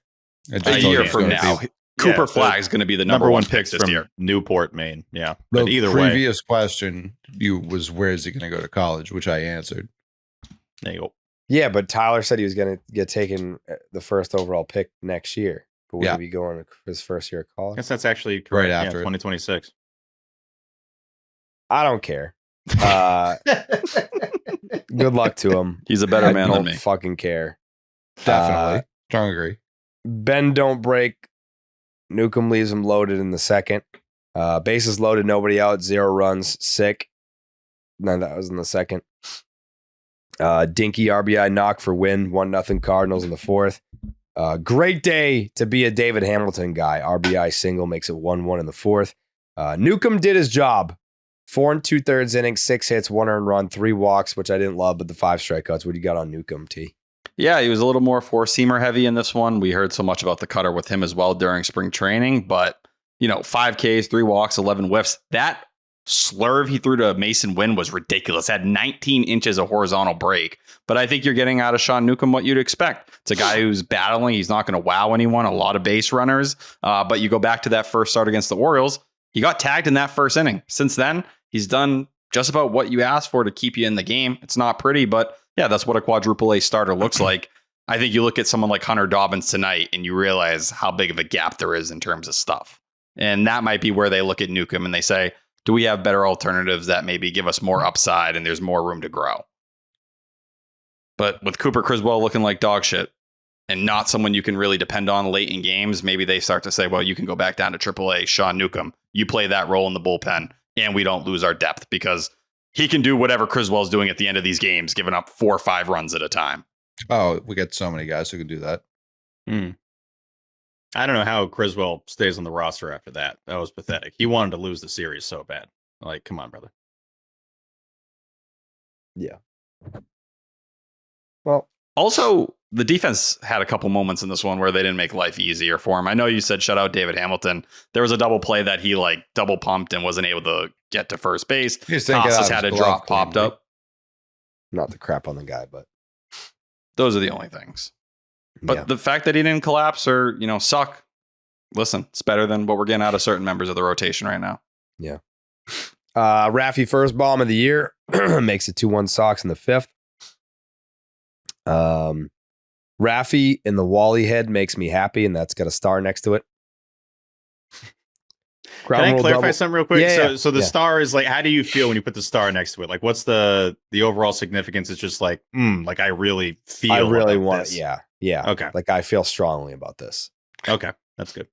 Yeah. Before it was I would write the notes and then I put a star next to it. And if it's last year early on, a star meant make sure that you say this one, but I say all of them. So what difference does it make? It's a nice little added emphasis. I totally get what you're saying. And I agree. I mean, we talked about it already, but Raffy wearing that head, I think no one's going to look better in the Wally head than Rafael Devers. Yeah. I think the star is also when you look back on the season, this was a moment. Certainly. I mean, he's hitting what? What's he hitting now overall? Raffy, 260 something with an 8 something OPS.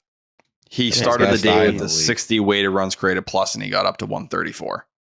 That's ridiculous. There you go. I'm the batting average guy. I'm gonna get an updated April batting average here. April? Yeah. Yeah, I mean, April he's gonna be hitting 520. For the season, it's an 825 I think it's right around, OPS. I think it's right around 520. Yeah, it's 526. I was gonna say 10 for his last 17 or something like that. Good old 0 in March and 526 in April. I wanted to say something real quick on Devers now that we're talking about him. I think it's totally fine. And this isn't even defending any of us because we had a very honest convo about Raffy. And I think we were all kind of spot on when it was going on in Texas and he was struggling. I think it's totally fine for the portion of the fan base that was this dude's sucking right now. What the hell's going on? That was fair. That was probably the right way to look at it. But obviously there was a huge portion that's this fat fuck, what the fuck, he's terrible, blah, blah, blah, and had the assumption that this is what it was going to be the entire season. If you think that with Rafael Devers, you're just a moron. Now, did I expect he'd hit 520 to start the first week of April? No. I thought these struggles would probably last a little bit longer, but I don't hate any of the fans that accurately said he sucked when he sucked. And now with him playing well, can also accurately say he's playing well and he looks a lot more like the guy that we expect him to be. That's why I went on the whole it's April rant. Like the people that, and I said, you know, tonight when he got his 4th hit and it was like another RBI double. And I was like, yeah, everyone that fucking was talking that shit, stay on that side. And they're like, oh, so like we couldn't say that he sucked. I'm like, I'm not saying you couldn't say he sucked because he did suck. I'm saying the people that were like, trade him. He's doing this on purpose. Like he's sabotaging because he doesn't want to be the DH. He's fat and can't hit anymore. Yeah. Like, that was a major the push. people that had like the finality to it, that were like wrapping up the story of Rafael Devers as he's now in week 2 of being a DH. Like those are the morons. So I agree with that. He's in like day 2. No, I know. At that point, yeah. Yeah. Anyways, ground rule double could have been worse. 2-2 in the 6th. Next line here says Milliken somewhere screaming shitlock. What was that? The Pahe 2-run double. Correct. 4-2 in the 8th off of Whitlock. I saw Stats had some stats on Whitlock that weren't good. Velo's down. Yeah, definitely not the Garrett Whitlock we'd seen the last couple times out where the stuff was kind of just jumping off the screen whenever you were watching. And he did get tagged for a run in Baltimore. But yeah, you look at the sinker, it was down 1.7 miles per hour. The slider, 1.2. Changeup, 1.6. Sweeper, 1.1. I think we also saw that he is locked into that 2-inning thing right now. They are not willing to adjust, at least at this point in the season. If he's going out there, he's throwing 2 innings no matter what's going to happen those 2 innings. I had bitched in Baltimore because I was hoping they'd save him for the following day just so you had more options at your disposal. But we know right now Garrett Whitlock's in a firm schedule. And in my opinion, the velocity stuff doesn't really concern me because it was shitty out weather-wise. And you actually look at, you know, everyone who pitched. Justin Wilson's stuff was down. Greg Weisert's stuff was down. So I think it was more weather than anything that was the reason for the stuff not being that good. Got it. Ryan Helsley loves the Sox. Walk, line out, double, walk, strikeout, walk, strikeout. And it's 4-4. That bases loaded walk by Raffy. Like I know, obviously he went off today offensively, but the pitches that he laid off and the pitches that he battled down there. 0-2. Down 0-2, worked the walk. It was, I don't know. I don't know about you guys, but I feel like that was the most impressive plate appearance of the season for Rafael Devers. And these were close, man. Like these pitches were ones that he would swing at, not just last year, but most of his Red Sox career. That was a super impressive at bat. Right before that, Christian Campbell, I thought he should have swung at that 3-1 pitch. What do we got?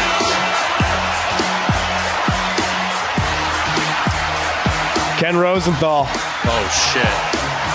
Vladimir Guerrero Jr. in agreement with the Blue Jays on a 14-year, $500 million extension pending a physical. Who's pending a physical 2 weeks into the season? You just did a physical. That's true.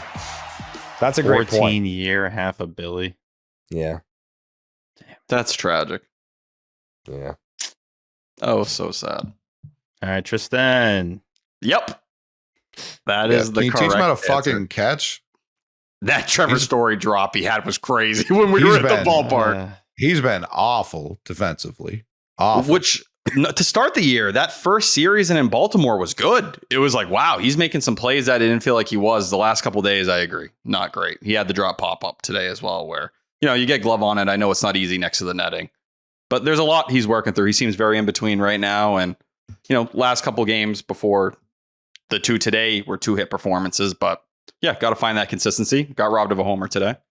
Smoked the liner to second base in the first game as well, but haven't said anything about his bat. It's been awful defensively. That's what I care about. Last couple days, I thought he was pretty good the first 2 series. That's cool that Vladdy just doesn't want to win. I find that to be very interesting. I mean, $500 million is definitely fun, but yeah, good luck winning nothing in Toronto, buddy. Everyone seems very horrified about these lockouts. Oh, they're getting their money now. I don't blame them. Yeah, it's a good point. Like I think we're going to continue to see people get locked up like much later than we normally do. That sucks. You got me thinking, Cole. You got me thinking, man. You got me. I was starting to like really start to picture that. I thought for sure he was coming. I don't really understand why he took this. I don't think he was going to get that on the open market, but I'm shocked he just wanted to tether himself to the Blue Jays. I mean, what numbers were we talking? Like upper threes? Isn't that what we were talking? Lower fours? He started talking Juan Soto money to try and push the Blue Jays. Like he was like, I think with another big year, I could be in that kind of tier of player. And then everyone knew that wasn't going to happen because you don't have the consistency of Juan Soto. That's just just 500. It's good. Yeah. Where really is good. this with the biggest contracts ever? This has to be way up there. It's also a Blue Jays franchise that if they lose him would lose all credibility. Bo Bichette's not returning there. They would be one of the most embarrassing organizations in the sport if they weren't able to retain Vlad with all the money they've had on the table for Ohtani, for Juan Soto. The fact that you couldn't keep your own young superstar, that would be incredibly embarrassing for you. It's the third biggest contract in MLB history. I was going to say it's got to be way up there. Soto and does that feel Ohtani. right? That he deserves it. I mean, age and dominance, and to T's point, like the Jays needing to finally get somebody, even if it's their own guy. Yeah. What did Trout sign for? Like 430 or some shit? 470 something. 420? It's possible. Let me get you boys some numbers. 426.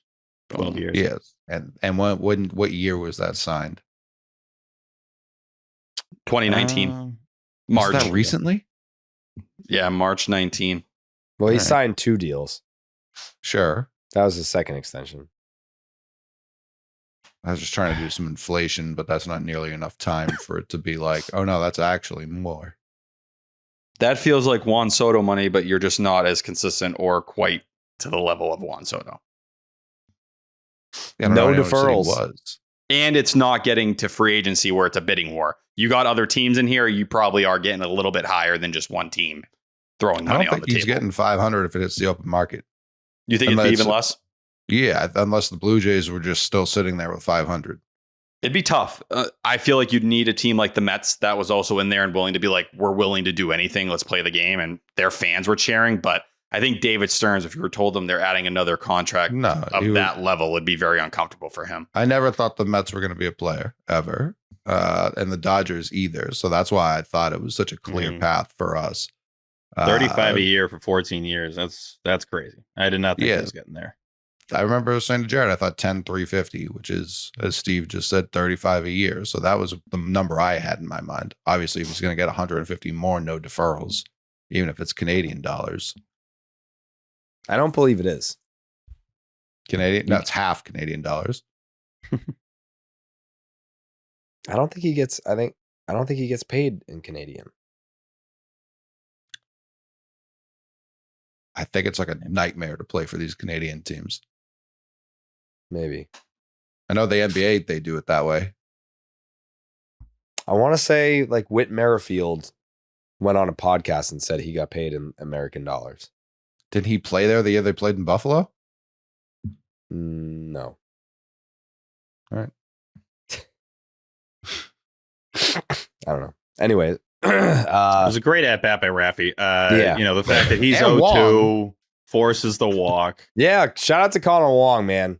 Yeah, shout him out. Hell of a series. Oh, man, that pickoff was one of the worst moments I've seen in a while for a baseball player. That was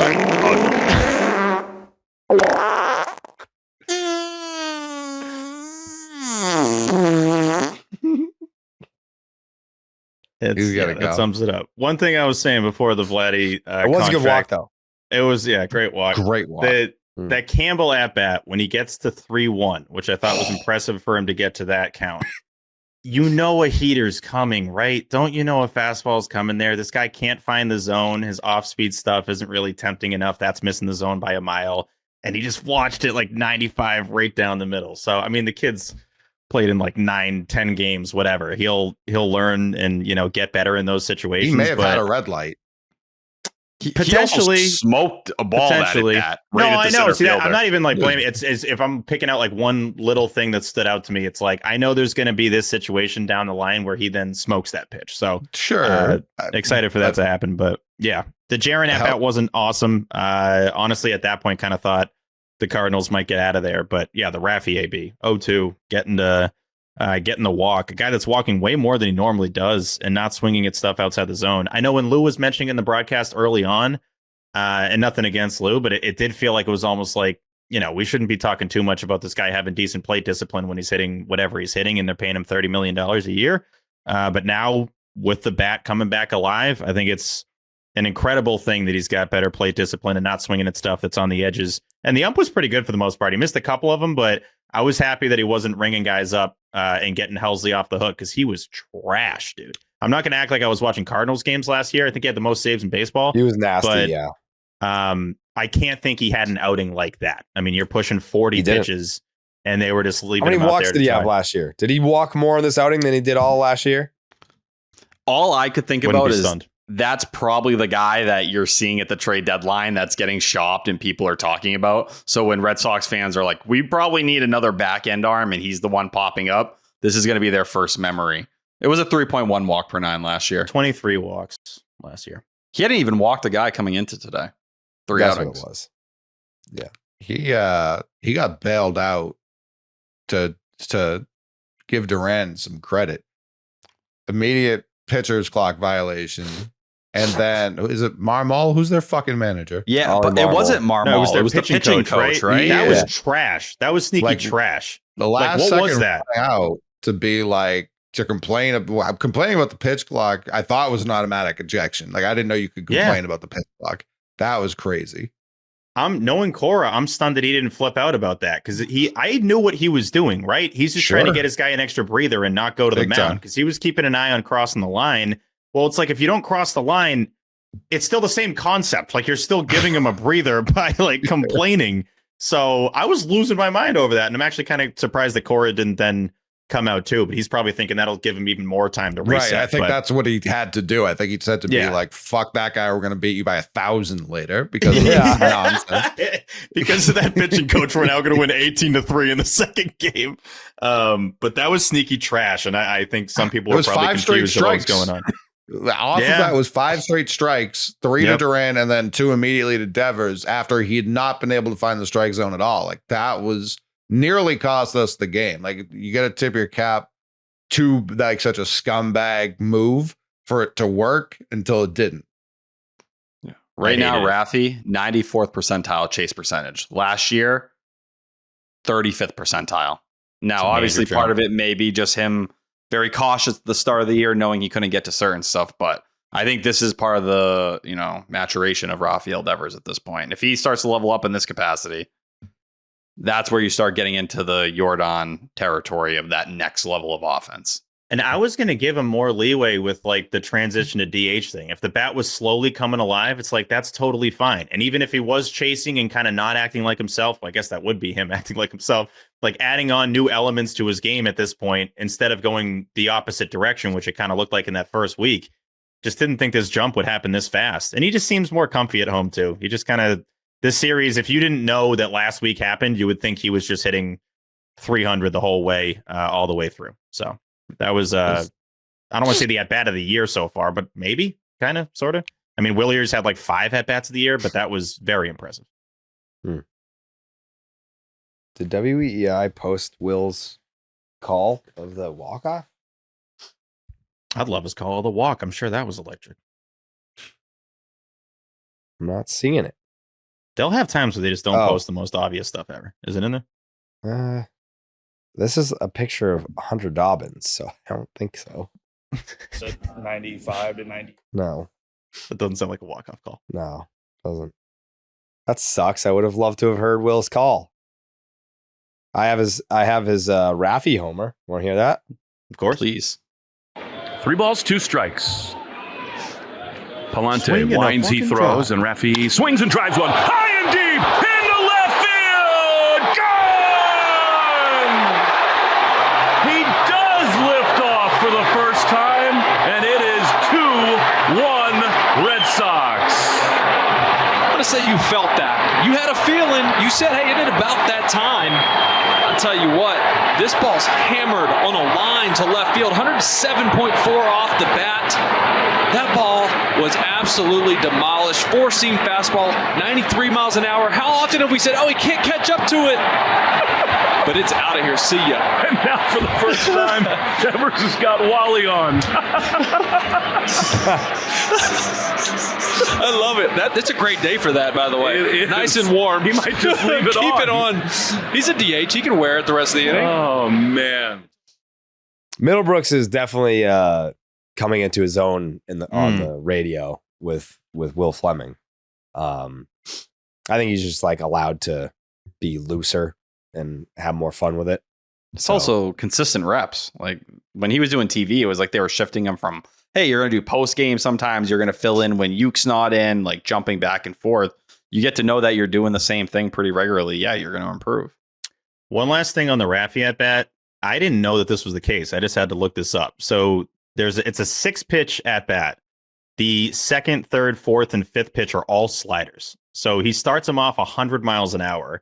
And then he basically gets a bunch of like 90 mile an hour sliders. And then 99 as the last pitch, which is kind of close to the strike zone. It wasn't that far off. So to take those last, those last four really says a lot about where he's at right now. Yeah.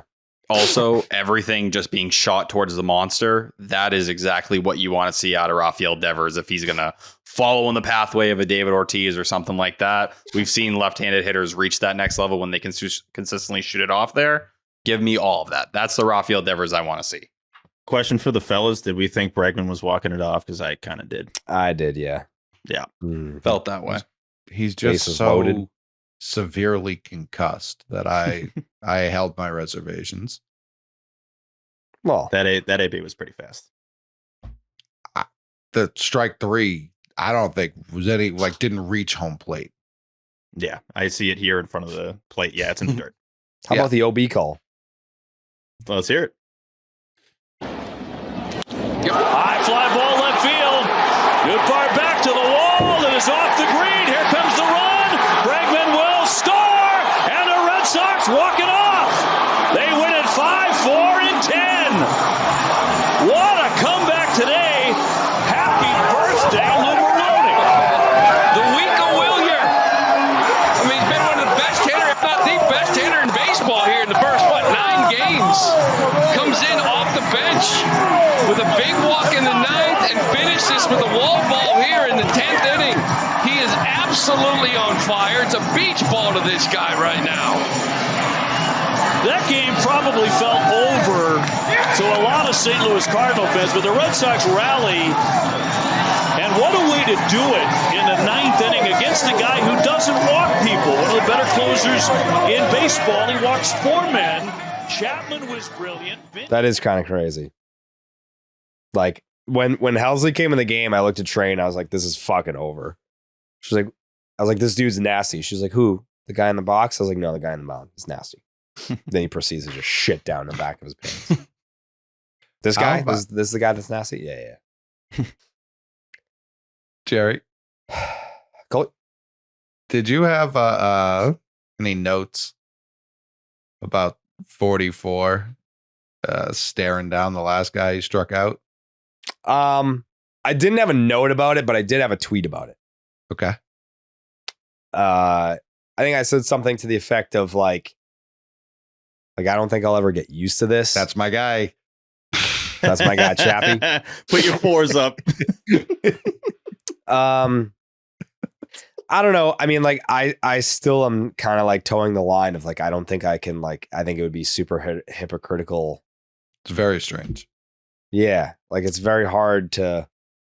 But then, like, you know, I'm judging by the replies too. Like, what's the temperature in the room? And I feel like a lot of Red Sox fans are like, yeah, I don't know. He's throwing 101. You know, like, it's pretty cool. You know, it's kind of really sick when he like strikes him out and stares the guy down. Not gonna lie about it. That's what it feels like.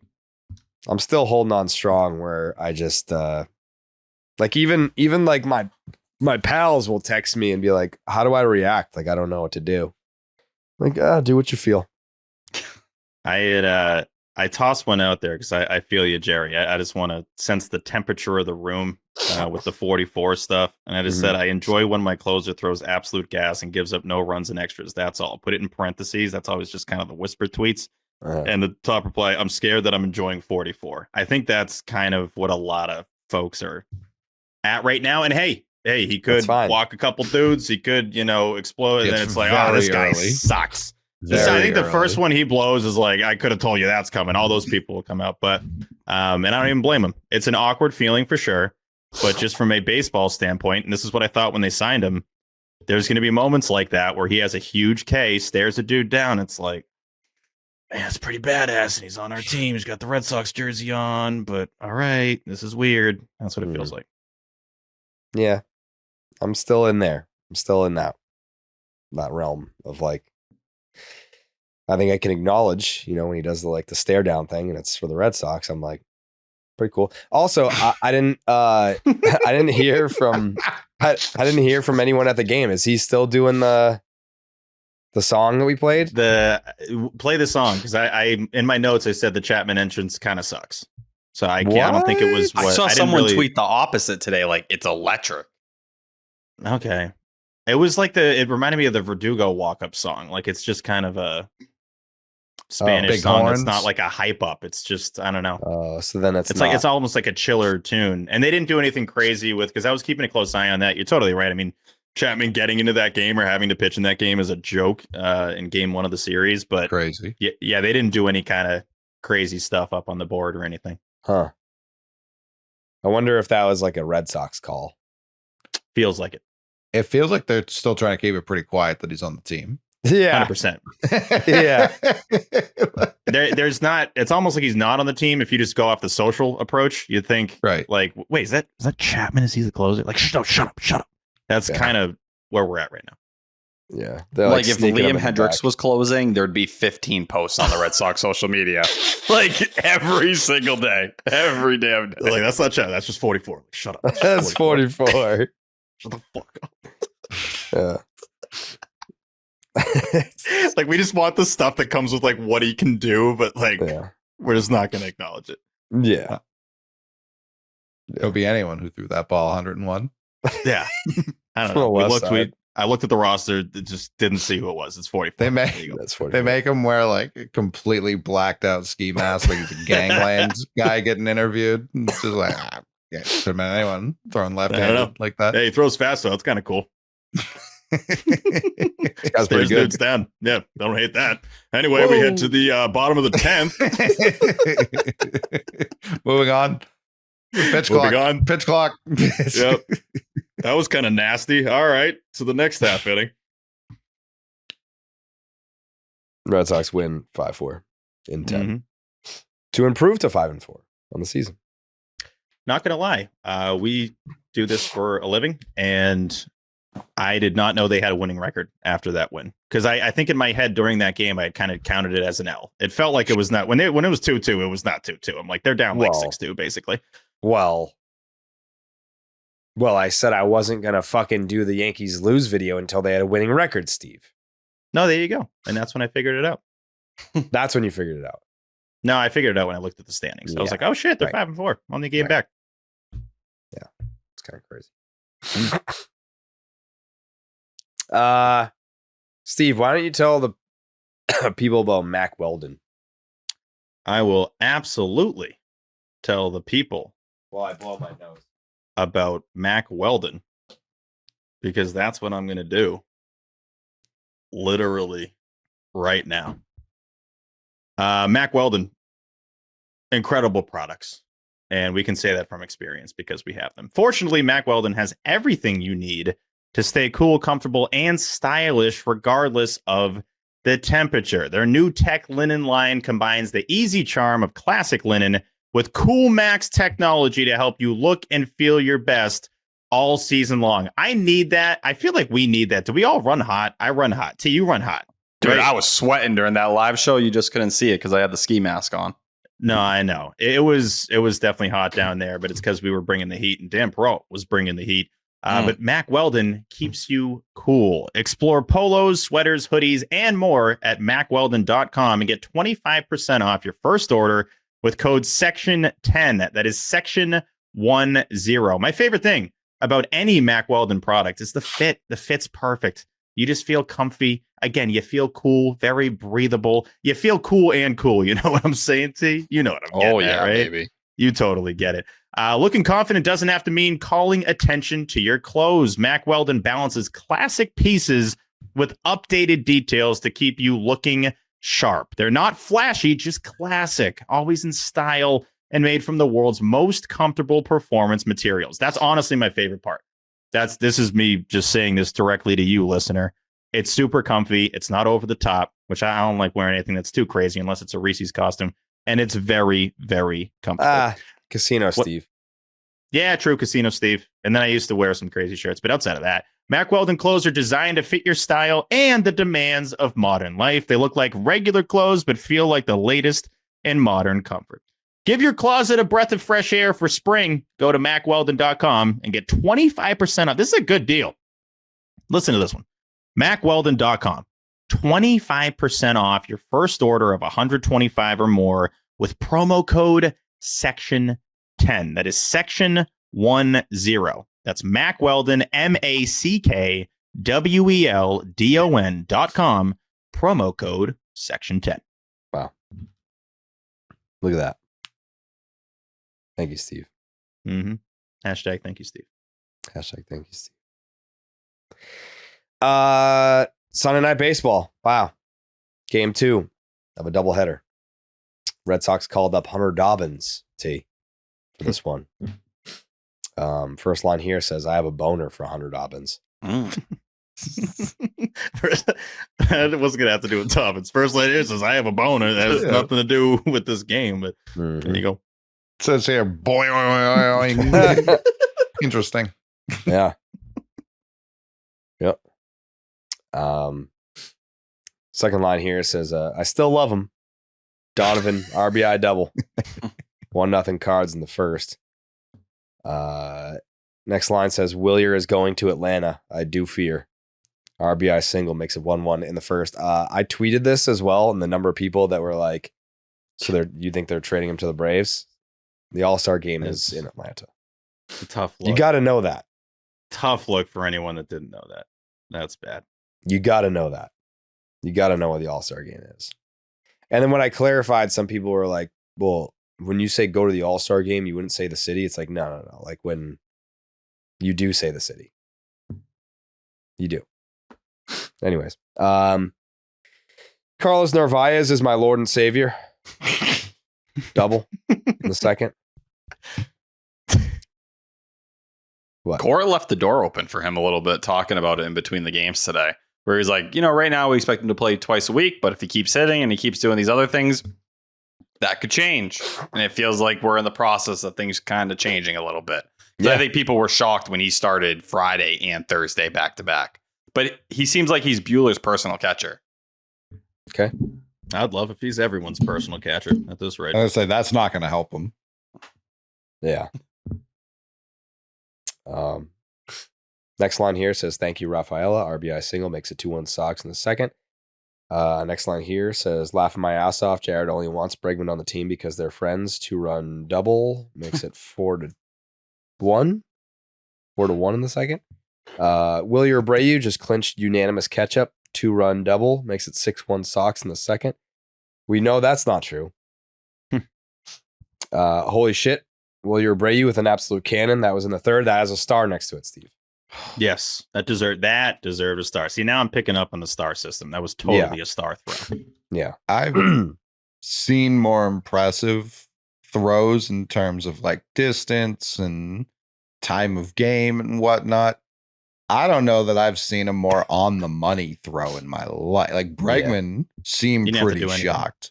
Looked like MLB The Show. That was absolutely insane. I mean, it was crazy. Newbar, right? That was running. Yeah. Still an all-time name. I love every time he comes up. Just Lars Newbar. That's incredible. He looks like he's from Star Wars. But yeah, he was halfway down between second and third when Wilyer threw it. and it literally goes right to Bregman's glove. And Bregman almost didn't even have a reaction. You're right, Coley. It was like, what the hell was that? I didn't have to do anything, and you just gunned this guy down. And that's coming off of, was it a homer or a double? What happened right before Double. that? It was coming off of him hitting one off the monster. Yeah. Yeah. So he's doing that. And then, to the broadcast credit, which I don't say too much for the ESPN one, but it's like, I think a lot of people are noticing that this guy does literally everything for this team. Mhm. And that was a perfect case of Willier's talents. He has one of the best arms in the entire sport. Like, without a doubt. He was 98th percentile last year. You don't see throws like that. That was Mookie Betts-esque. Like, just coming in like that accurate, that fast of a throw. Like, Mookie's the last Red Sox right fielder I can remember making a play like that. It's like Tampa Bay, like that moment. Like, when was the last throw? Every I would even say we've quite had Wilyer Abreu at style. least tries to do that. Yeah, but Wilyer Tyler Abreu, O'Neill. I do miss The the crow worst hop. to ever do it. I missed the crow hop a little bit. Not gonna lie. like the The Wilyer, the Hunter Renfroe throw that I remember most is like the Joey Wendell throw, right? Like that bailed them out with Hanzo Robles. That perfect of a throw, like Hunter Renfroe, good arm, above average arm. Wilyer Abreu, arguably the best arm in right field in the sport. Sure, no doubt. It's just every guy we've had out there at least would have made an attempt at that throw. Whether or not it would have been anywhere near Alex Bregman's a different conversation. Yeah, there were Renfroe and JBJ times where it ended up like at the Garden. I mean, they would just sail that thing. So Williams had a couple that have gotten away from him over the years, which I appreciate. You just gotta huck it.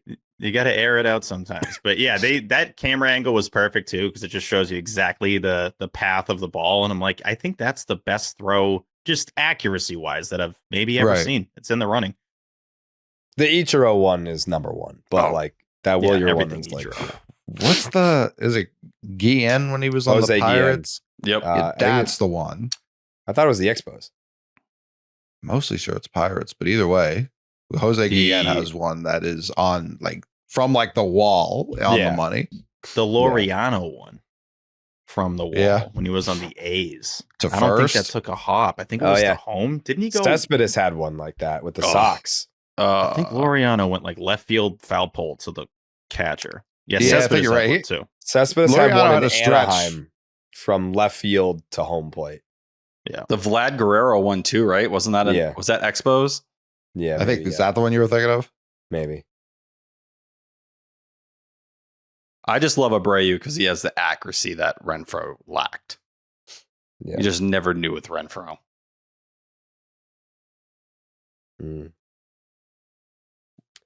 Well, that was a hell of a play by Wilyer Abreu. I mean, the people that spent the offseason mentally trading Wilyer Abreu from this team, like they have to feel so fucking stupid right now, right? No, I mean, I tried to trade pretty much everyone on the team if they played outfield and wasn't named Roman Anthony. So I don't feel entirely stupid because they still have an issue. Well, I think that's where like the Campbell stuff starts to come in. Like it's clear, like that's going to eat into Raffiella's time a little bit out there. And when you're playing lefties, how do you kind of organize that lineup? But getting Campbell some of those reps out there in center field, it feels like they're getting closer slowly but surely to the idea of Raffaella being on the bench in some capacity or not playing, as a full-time starter. This next line feels like it wasn't true. Duran is quietly, consistently contributing. RBI single, 7-1 Sox in the third. I looked at his numbers. He was hitting like 200 with like a 500 OPS. So that he is smoking the ball. He's making good contacts. Mm-hmm. Couple, it's not in the rhythm you'd obviously want him to be in. He's had some maybes that just don't look great, including in game one of the doubleheader. But the ball in left field was also tough, not jumping ahead. But no, Jaron's going to be fine. I think he's going to be fine. But when I wrote down that line, like I feel like every game I was be like, yeah, like Duran, RBI single, whatever, stolen base. I was surprised to look up and see his numbers were not reflective of that. Well, his it was good to see batting that. average is 297 right now. Yeah, so he's hitting like 300. What did you say? Expected batting average is like 297 right now. Okay. I don't think that ball, that wasn't a single, right? Was that probably an error? But the one where he ended up on second base in this game, It was just nice to see that back in the mix. Well, you're jumping ahead. It sounds. Oh, my bad. I thought that's what you were talking about. Okay. Yeah. No, different. Yeah. All right, my bad. Yeah. First Fenway Breggy bomb, 3-run home run makes a 10-1 to Sox in the third. I was just happy that he got to play the song. That's what he came to Boston for. You just want to play the song. And he got to put the Wally helmet on.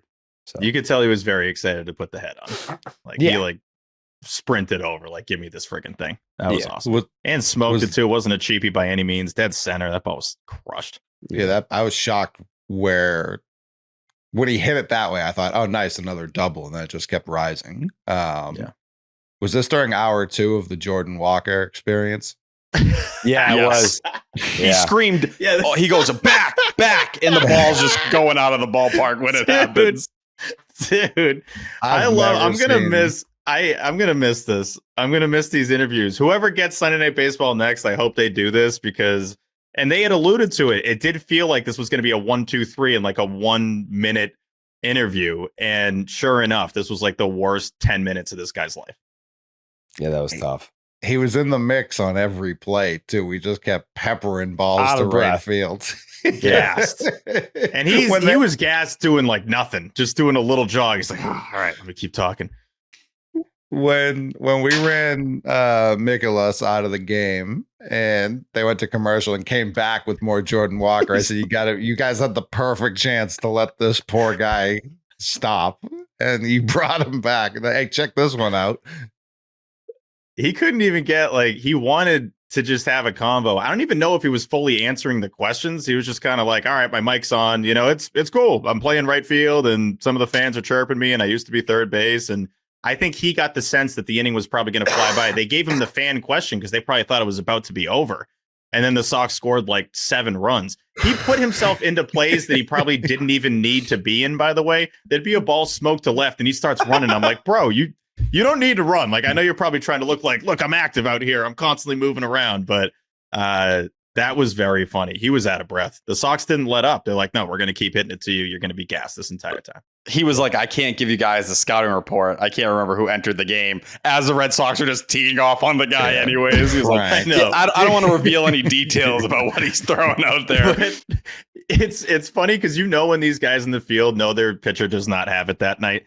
And he was kind of alluding to it in this interview. It's like, these guys can get on base. These guys can hit. He was already backing up when Jaron came up and he's doing his whoop-hoo, whoop-hoo. He's doing his little signal to the center fielder guy, be ready because this ball might be coming out here. That was funny. And then the broadcast said something. It was along the lines of all these hits keep falling in, all this different stuff. And it's buddy, the balls are getting fucking launched off the monster right now. These are not weak hits. These aren't luck. This isn't Babbitt bullshit. You're getting killed. Just wouldn't let him breathe. They gave him no time. He was just trying to have a conversation. It just wasn't going to happen. Poor bastard. Seems like a nice guy. I had never heard him talk before. Yeah. And then Tyler wanted him dead, right? Yeah. I didn't want him dead, but I was quite upset that doing his job robbed in an 18-3 game. Yep. It was just frustrating. Super frustrating. Yeah. He's 6'6". Of course, it's the 6'6" guy in right field standing up against the bullpen wall. I mean, Scott robbed Rafaela too. I don't know that it would have got out, but it looked like it may have had a chance. It was close, definitely. Now I'm curious because the next line here says Duran just turned a ground out to first into a double. That's what Steve was talking about. Was that an error, T? No, I think they ruled it a hit, didn't they? I'm going to look right now. At least in the moment, it felt like, or I think it was. They're still trying to figure out whether or not Christian Campbell's first hit came in game 1 or game 2. Yeah, they gave him a double. Wow, that was a double. Yep, that should have been a ground out to first. Ended up being a double. Yep. And then scored on a moon bomb double by Raffy. I don't know that you can have a moon bomb double, but it kind of was. It was up there. Yeah, I think you can. It was a wall banger. Anyways. A wall banger. I like that. I've never heard that one. Yeah. When you have a 37-foot wall, you can definitely have moon bomb doubles. Yeah. Yeah, if you hit one 30 feet up the wall and it just bangs up there, like, yeah, that's it a is moon super bomb. funny that we just like have that wall. If you didn't know anything about baseball, and then it cut to that, like, whoa, what the hell? What's going on in that side of the field? What the hell is that? Seems super illegal. Yeah, doesn't seem normal. Finding out other stadiums don't have something like that still blows. It's like, what are you idiots thinking? Like, put something out there, dude. Like, what are you doing? There's so much space, and if you hit it, like, it's in play. Like, that means you can just keep running around. It's so smart to do that for 81 games. Come on. Done. And if your pitcher sucks, you're good. It's fine. It's not a home run. Yeah, it is crazy being a Red Sox fan, like growing up with the Green Monster, because like if you're a fan of any other team, the concept of the Green Monster has to be so fucking ridiculous. Yeah, and we're so into it that we have it at every level of the minor leagues. Like, no matter where you are, if you're affiliated with the Red Sox, you're dealing with a massive wall in some capacity. I don't think we've embraced anything more than the Green Monster. Like, it's all of our graphics too. Like the theme, put the monster in there. We love this thing. Like, it has nothing to do with this quote card, but let's just have the monster in there. It's incredible. Like, there's nothing in sports like the Green Monster, or even comes close to it. And we just accept it as like the most normal thing ever. If you're a road fan, you're like, this is absurd to have at an athletic stadium. What asshole did this? Whose idea was it? Like, I understand. I think it was just because they didn't have enough space and the park was, you only had so much space with the street right behind it. But well, no, they wanted to like block out people from watching the games for free. That's why they did that. I thought it was a lack of space in the Fenway area. No? That didn't play into it at all. I'm sure that played partially into it. But that's not why you have to build it high. Yeah, because it's a short distance. You only have so much distance. So it's like, all right, let's balance it by having it be high instead of being like the Yankees wall in left field. I mean, absurd either way. In 1912, I bet you they could have just fucking moved it back if they wanted to. Yeah, probably. Wild idea. Whoever came up with that wild idea. Like, that had to be a conversation of like, all right, guys, come on. You're like, I got something for you, and I think we're going to do this. 37-foot tall wall. People are going to love this. Let's fill it with ads. The OG monster ones are just flooded with ads. It was crazy.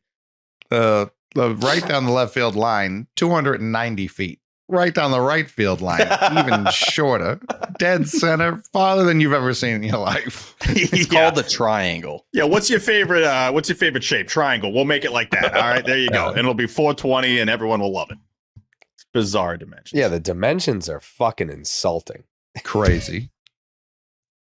Like, even Walker during that interview, he's almost saying like, you guys seeing this, right? Like, I have to cover so much space. This is the weirdest setup of all time. But like center field, like the triangle is absurd.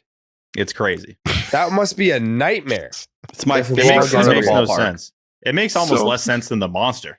Yeah, correct. So many outfields are just so nicely well-rounded, and ours is just like, welcome to an MC Escher painting, motherfucker. Like, good luck with these angles. Yeah, well, Fenway is the perfect ballpark for Boston because it's just like we went to Starbucks this morning, and we ordered our coffee, and like the woman in the drive-thru is super nice, like way too nice, and we both agreed afterwards. We were like, only in Boston can someone be so nice where you're just like, what the fuck is that person's problem? Like, why? Like, that was weird that they were so nice.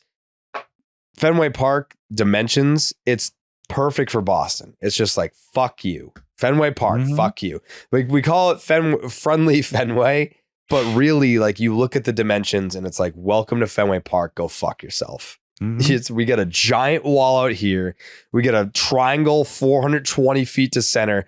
There's a steel grate out there that if you try to make a catch, you're going to fucking crack all your goddamn ribs. And you better be at least a center fielder in a past life to play right field there, because if the ball gets by you in the corner, it's going for a while.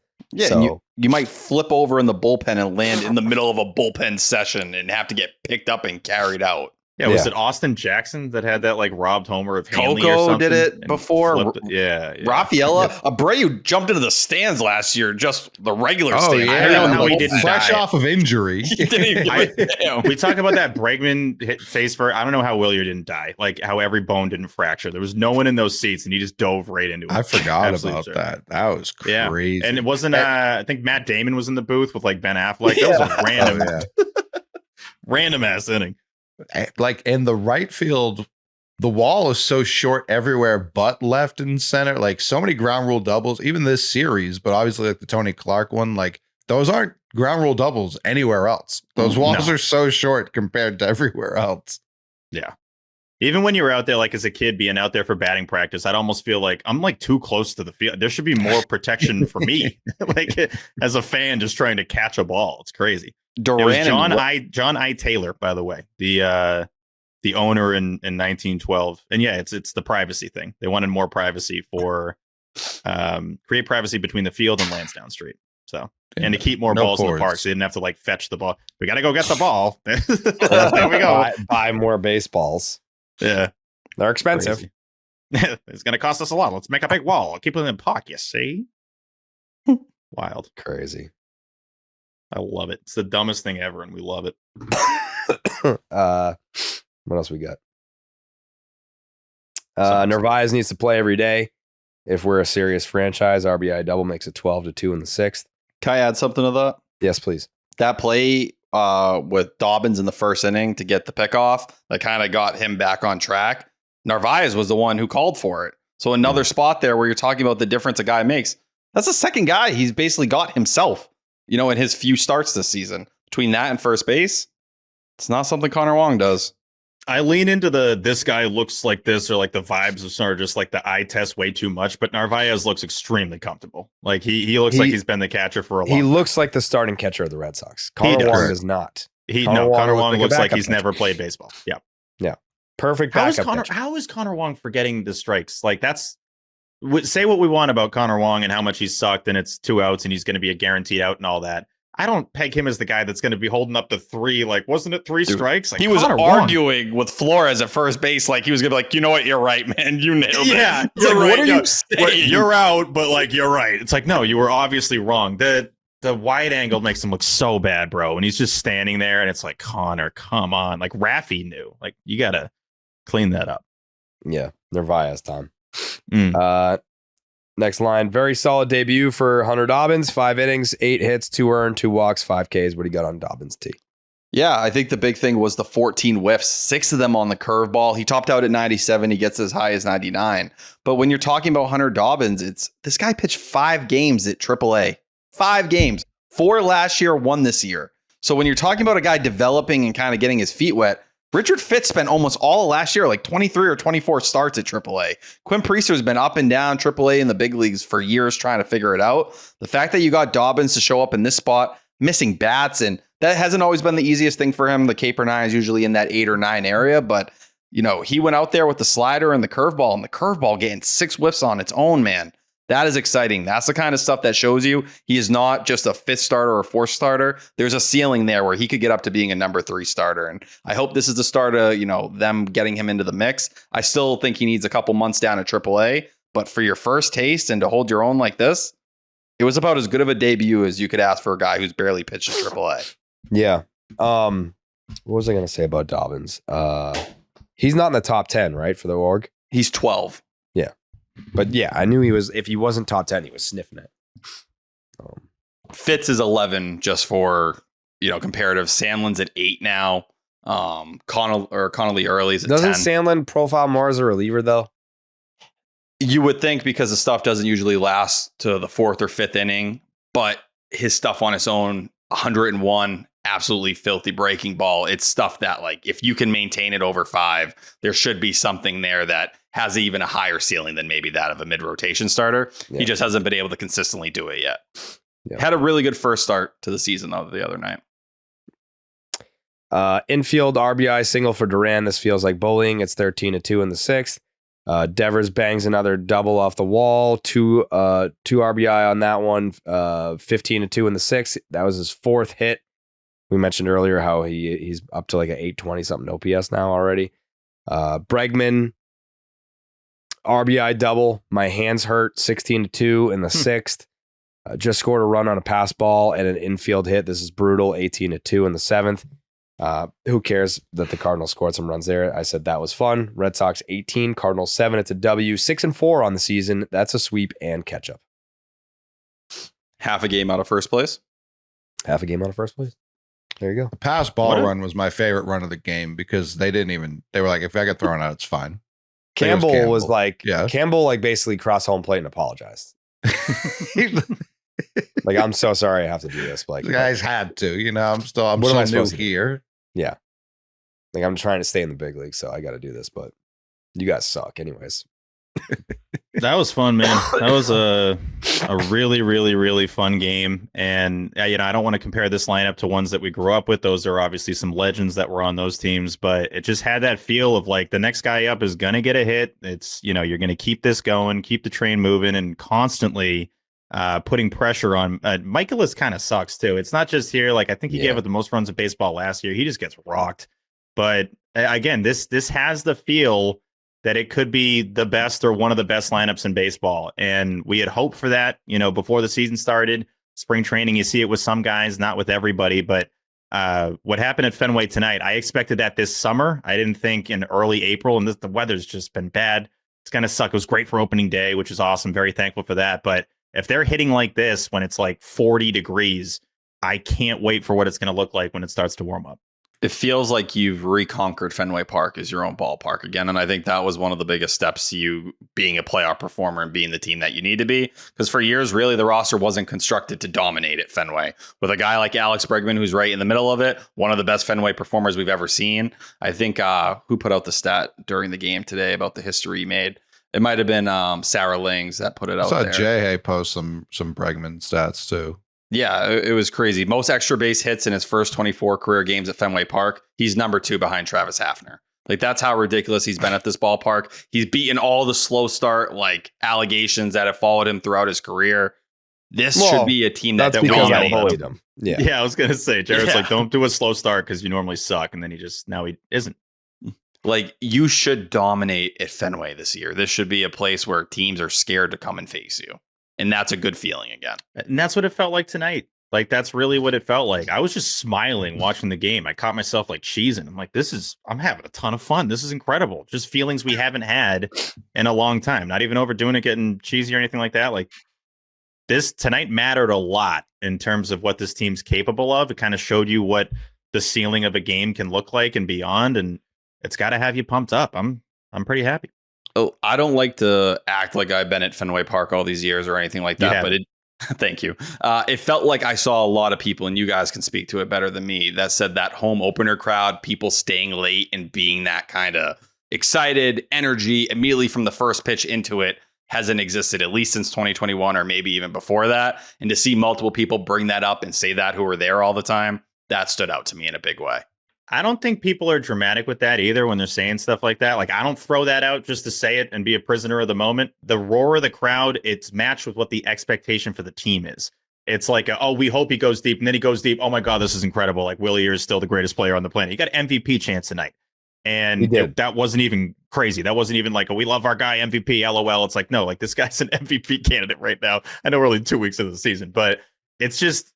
it's different. It felt different. And if it feels like that again, like when there are these shitty days in April where you don't want to go to the park, if you're still getting that energy from the fans and the Red Sox are winning games like they did in game 2, games they really had no business winning. That game should have been more of a blowout than it was. Underrated part of that game, by the way, who the hell was it that got thrown out at second for the Cardinals in the top of the 9th with 2 outs? That was such a dumb move going to second base there. But it was Donovan. It was Donovan. Right. Yeah. And then he got picked off. Yeah, he was awful in the base pass in this series. But terrible. That kind of stuff where it's like you need all these little things to go your way, but then you capitalize on Helsley being terrible. You capitalize on that crowd energy, and you could just feel that in this series, and you really haven't had that in a long time. So it was something different, and I'm just happy that, not just to pat ourselves in the back here, but like we put a lot of effort into this, a lot of time into this. It's nice that this team is going to, at least at this point and at this pace, justify all the time we put, the listeners put, we all put into this one specific ball club. It's really a lot of fun. It was a big night. It was a big day. Yankees lose video, a couple gold bottles, sweep, a winning record, which is an important. 18 spot. And 18 runs on 22 hits. I'm going to ask you guys a question. Hell yeah. Do the Red Sox see 500 or below again? No. I'm going to be optimistic and say no. And I think a lot of that has to do with what they do in this upcoming series. The biggest chance is going to be the next week or 2 weeks, but I'll say no. Cool. Yeah, I agree. It would have to be sooner. I don't think it happens later. So if they lost their next 2, sure. I don't necessarily anticipate that, but that wouldn't necessarily shock me. I mean, they have 3, 4, 5, 6, 7. They got 7 games with the White Sox in the next 2 weeks. Helpful.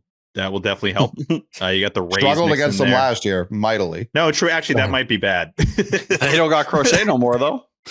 They don't. They don't got. Hey yo, they don't got no Crochet. They don't got Crochet no more. And then going to Steinbrenner Field or whatever the hell they call that fucking place. Yeah, I'm gonna say no. No. Jake? I think they're staying above 500. They're rolling right now. Yeah. 5 straight. If Jake said no, I would have been so sad because then that would have happened. Yeah. 5 straight wins for the Sox. Crazy. Yeah. Them and the Rangers, hottest team in baseball right now. ALCS. Oh, Yes, Giants sir. have won 7 straight. Never mind. Yeah, fuck the Giants. Who cares? Okay. One quick thing, real quick. Last thing, Yeah. last note I had. Mm-hmm. I was about to tweet about this, but then I realized it was what Alex Cora said, so I'm like, I'm not gonna jab Alex Cora. The Campbell Jaylen Brown comparison I thought was bizarre. Did you guys hear that? Yeah, it was No. also a month old. He dropped that quote I think during spring training. Who said that? Oh, okay.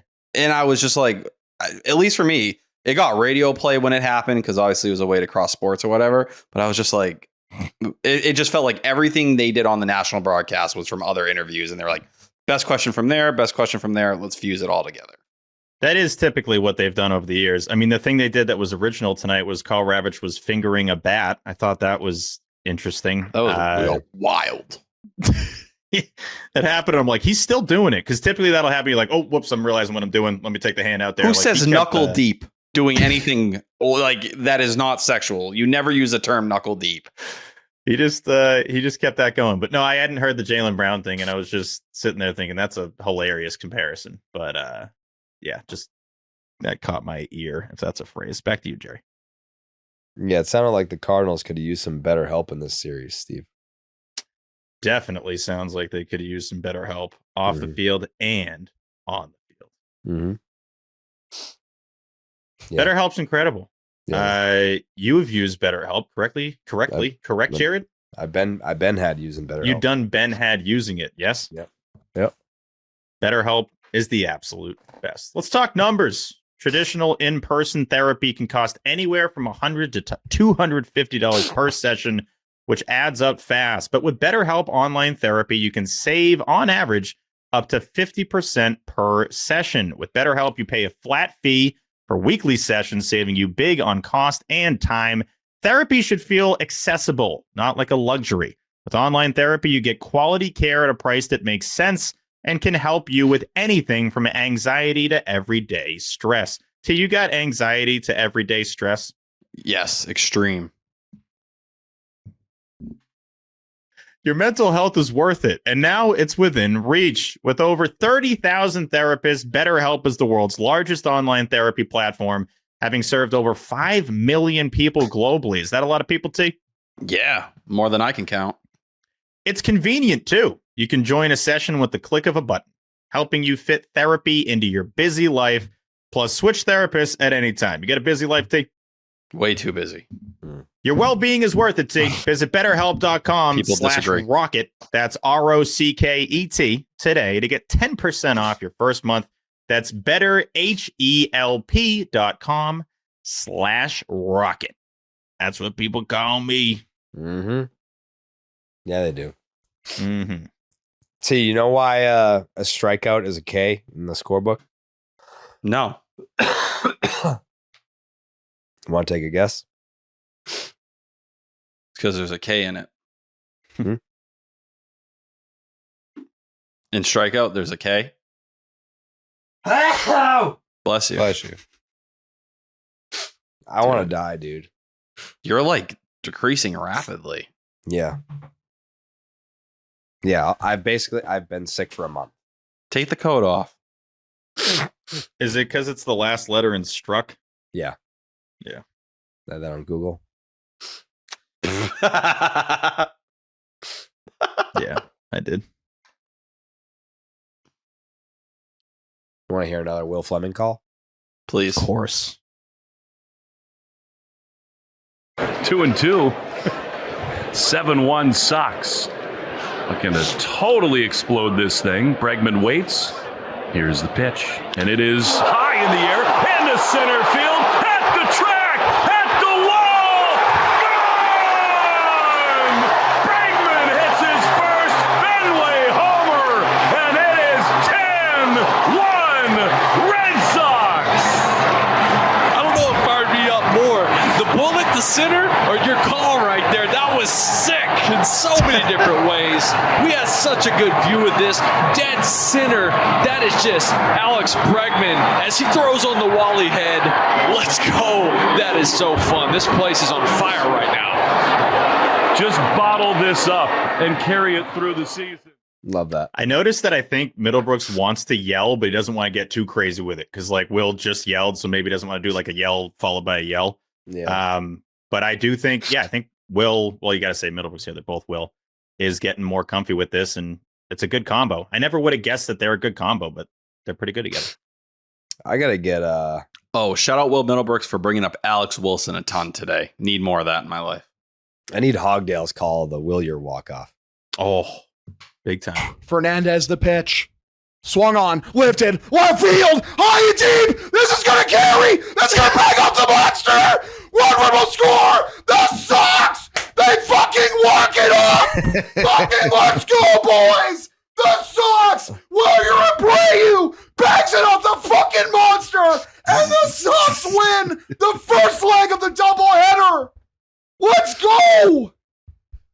Oh my God, boys. Wilyer Abreu continues his complete dream start to the 2025 season. He's the hero. He crushes the fucking Cardinal spirit. The Cardinals. We're drizzling ketchup. Sox win the series. Let's go. But we'll be back again tonight. Let's go. Let's go. Dude, My this fucking is voice gonna gave out. carry. Rip. Oh. Yeah, see, he's with me. I want a "This is gonna carry" shirt. I love "This is gonna This carry." is gonna carry. Gets me every time. Yeah. That's incredible. Shout out Ryan Fernandez too. Thanks for helping out the fellas. Seriously. Yeah. We do have an audio submission from Hogdale. Nice. The hog. Mm-hmm. I feel like Hogdale should open. Yeah. Gets the energy going. Let the goat cook.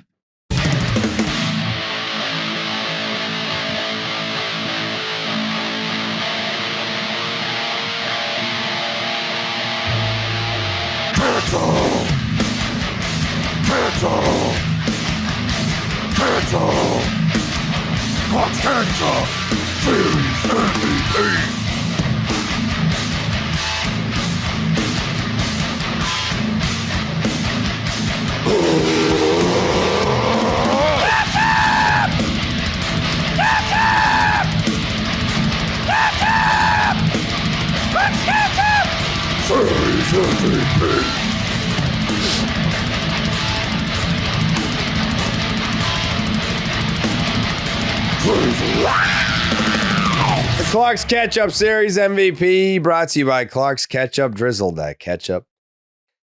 One of these days I won't be sick and I'll have more enthusiasm for these segments. Hey, you've been battling. I applaud it. For a long time, man. Warrior.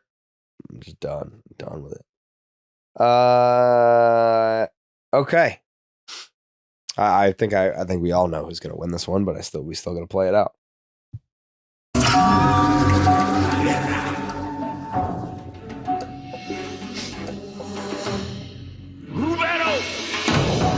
First vote for Clark's Ketchup Series MVP goes to Jake Yazzie.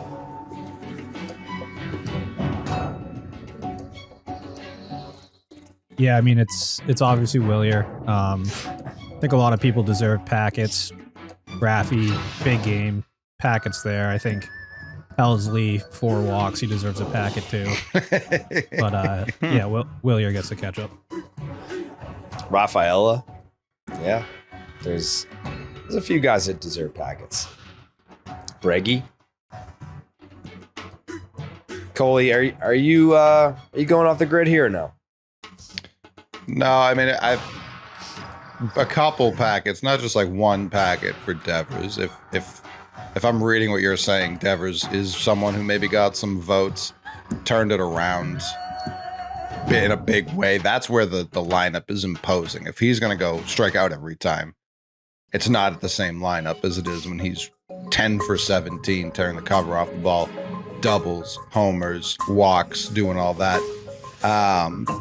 But it's pretty comfortably Wilyer, especially when you start factoring in crazy throws.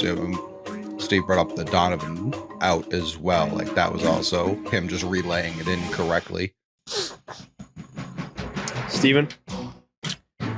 Yeah, 1525 OPS in the series. He gets MVP chance, and it was no joke. Has a dinger, 3 ribbies, first career walk-off. Our guy JP at Sox knows Wilyer Abreu's 483 average and 595 OBP are both the highest by a Red Sox player through the team's first 10 games of a season in the live ball era.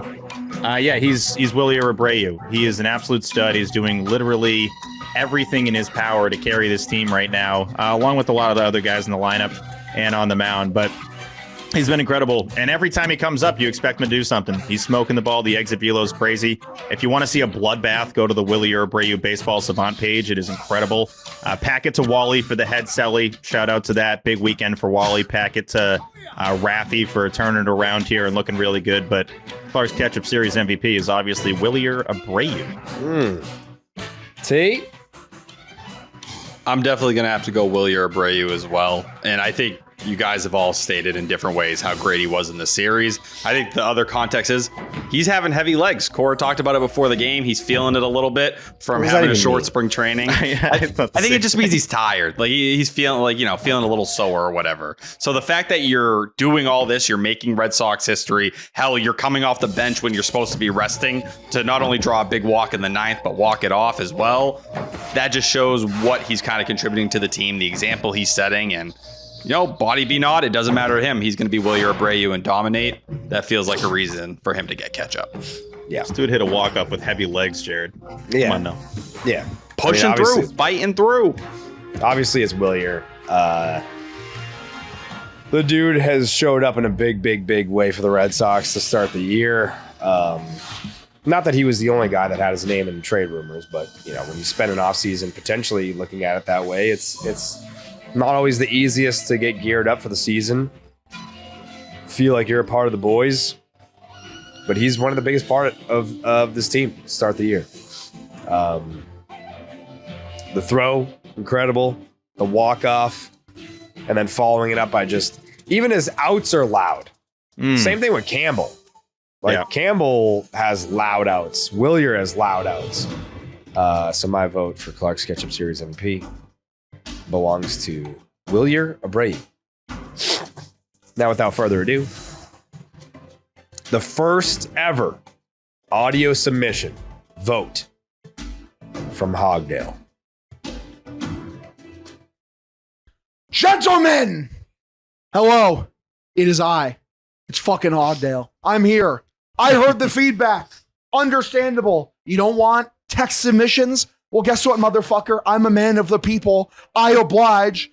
So here it is, my first ever audio submission for the Clark's Ketchup Series MVP. And I'm sure everyone's noticed, we are drizzling some motherfucking ketchup tonight, gentlemen.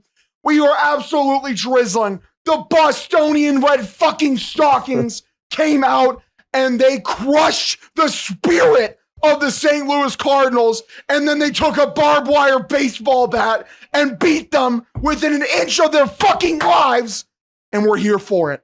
We're here. We're drizzling ketchup. And you know what, man? It's tough to decide because a lot of people on this team, a lot of members of this team, took some turns with the barbed wire baseball bat, just fucking nailing at him. And, it's honestly, to me right now, it comes down to a 3-horse race. Shout out, big ups, though, to Carlos the Narvaez. Yeah. I want to give him, an honorable mention here because I think he has been on an absolute tear to start this season. He needs a lot more recognition. Love Carlos Narvaez, but he's just did not have the firepower to claim the Clark's Catch-Up Series MVP this week. The horses I'm talking about, though, the aforementioned horses, Rafael Devers, getting back on track, showing all the people who called him, out of shape, fat, said like he wasn't going to figure it out, said he was tanking the season, makes all of them look like worthless, fucking degenerate losers like they always were.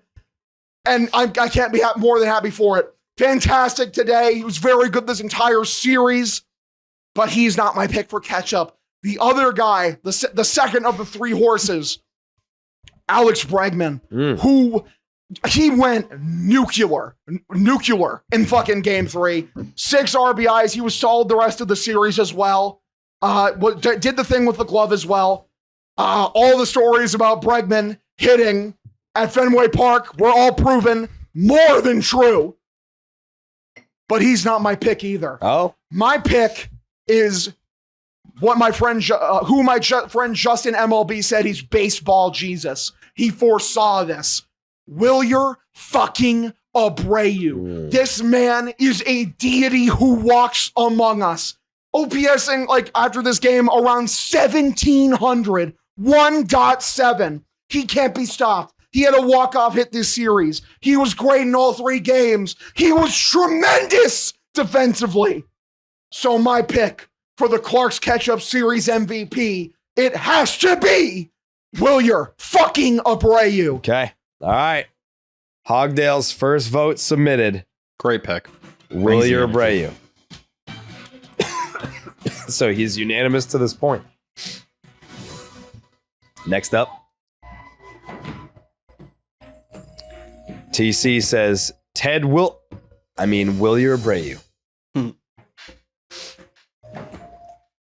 Okay. Dave O'Brien.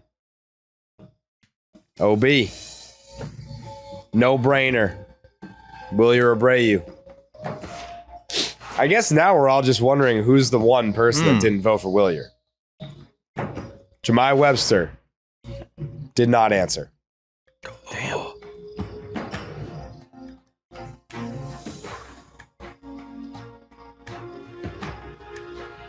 Lou Merlone. The Happy birthday birthday. boy. Happy birthday. There you go, Loop. You gotta give it to Crochet. Oink, oink, motherfucker. Like, easy, Loop. He says, Wilyer, easy. Next up. Will Middlebrooks. Breggy. And I said, oh, wow. And he said 7 steaks. 6 of them were in one game. And would have won if he got none of them. Yeah. I don't know. That's tough to not give Wilyer unanimous. That is because I know I like Wolf Breggy Weather's getting a little bit of love, but this is a wild non-unanimous. Breggy had the first RBI in that first game. He got it going in the first one. On opening day, yeah. Huge hit tonight. Could argue tried to lose him the second game, so that should be held against them in some Throwing regard. to center field. Also in the first game, he had and the throwing error. Bases loaded at bat. He had 2. Oh yeah, he struck out with the bases loaded. Like, not a good at bat. Obviously, I wouldn't have done much better, but bad at bat.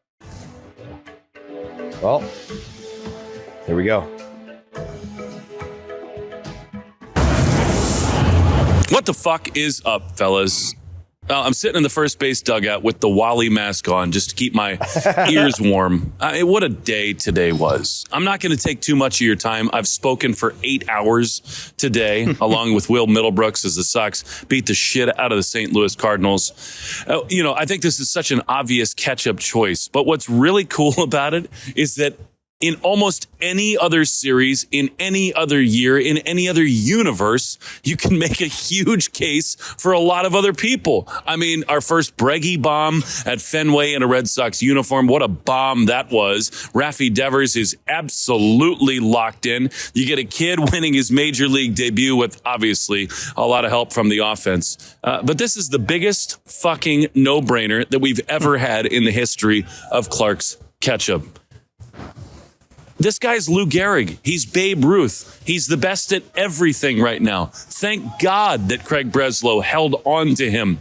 This dude is looking like the next big star for the Red Sox. He's leaner. He's meaner. He's hitting everything hard. It is so obvious that the Clark's Ketchup Series MVP is Wilyer motherfucking Abreu. Congratulations to Wilyer Abreu, first position player of 2025 to win Clark's Ketchup Series MVP.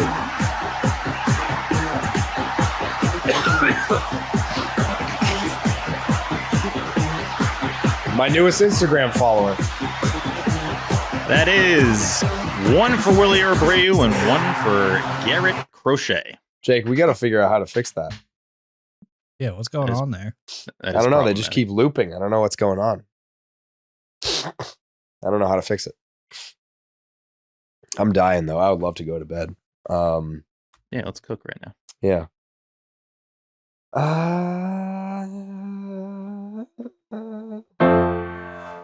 When I go to Stop and Shop, I can cross off everything that's on my list. Tactical move! Incoming! Stop and Shop. Look ahead. Stop and Shop. Fuck yeah, fuck yeah. Look ahead. Red Sox win, leave them dead. Red Sox win, I'm seeing red. Stop and Shop, we look ahead. Red Sox win, leave them dead. Red Sox win, I'm seeing red. Stop and Shop, we look ahead. Fuck yeah, fuck yeah. What's better than having to Stop and Shop, getting it done for all of you? Stop and Shop, look ahead, brought to you by Stop and Shop. Head on down to Stop and Shop right now and you get 10 cents off each tangerine. Something, section 10. You just say that verbal code. Jake. Nope. Run it back. Jake, how do we do this? How do we fix this? We got to come to a resolution. This is a problem. This is We're out of control. Something's going on. It's a 4-game series against the Toronto Blue Jays. Steve, they in Boston or Toronto? They're in Boston. Okay. Not messing that up again. Yeah. Dick Fitz, who the Red Sox opted not to go with against the Cardinals, will be making the series opening start against Jose Berrios. That is today at 6:45. Garrett Crochet, we don't know who the Jays starter is. Do we know who the Jays starter is for game 2, T? I have it as Berrios for the game. Berrios, yeah. We do? All right, it's all fucked up. Easton Lucas versus Richard Fitz, game 1. Game 3 is Gosman and Houck. Mm-hmm. And 4, Bassett and Buehler. That's correct. Mm-hmm. Yeah.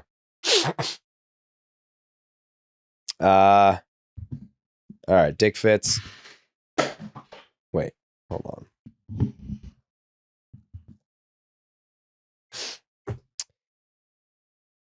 Oh my God, I want to die. Kill me. Easton Lucas? Yeah, I got 3 out of 4. Yeah, me too. See? Yeah, I'm going 3 out of 4 as well. I think they'll get lucky with the win because of that Vlad Guerrero extension. Otherwise, offensive beatdown continues. You think that they're gonna lose the first one?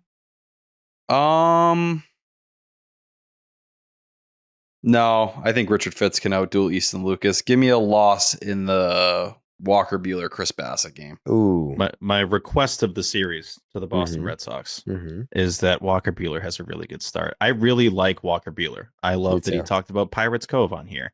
I want him to do well so bad. And it's always, of course, nice to have a series finale win heading into another pod. Come on, Walker. Let's do it, brother. I got 3 out of 4 as well, but I think they lose the Kevin Gausman game. That was going to be my other pick. I just feel like Houck needs a win. Yeah. That's all right. Maybe it won't be his fault. When I look ahead, it's a wind up dead. If you don't listen to what Steve says, even then you might still wind up dead. Caught in a tornado, get smoked by your neighbor's shed. When I look ahead, when I look ahead, Billy's gummy bears. Chew 'em with your mouth. Look ahead is brought to you by Billy's Gummy Bears. Chew 'em with your mouth.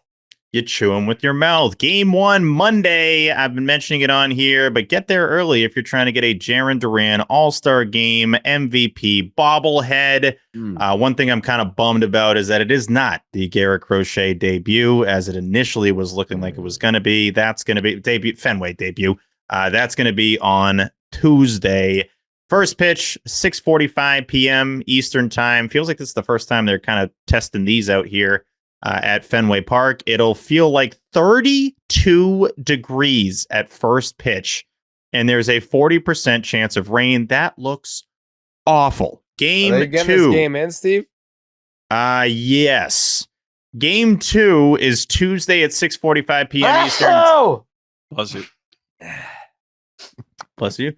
It's going to be windy. Going to be windy at Fenway Park. It is a 0% chance of rain, but folks, it's going to feel like 29 degrees at Fenway. I don't know how the hell we got what we got on opening day in like the mid 60s or whatever the hell that was. Yeah, I've moved on from this weather.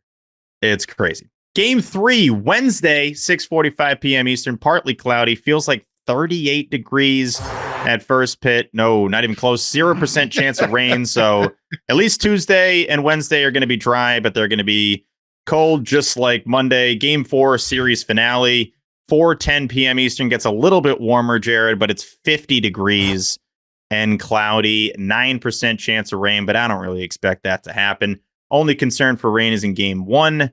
And if you get the bobblehead and you get some food and drinks and then they boot you, then whatever is what it is. But I don't think any of these are getting rained out. 4-game series at Fenway Park, which is in Boston, Massachusetts, against the Toronto Blue Jays. It's gonna be freezing. That is your weather look ahead, brought to you by Billy's Gummy Bears. You chew them with your mouth. Yeah, this series sounds like it's gonna be awful. Yeah, really bad. There's gonna be a lot of those little hoodie, little neck warmer jobs going on there. Shiesty. Shiesty weather. Arenado was like dying today.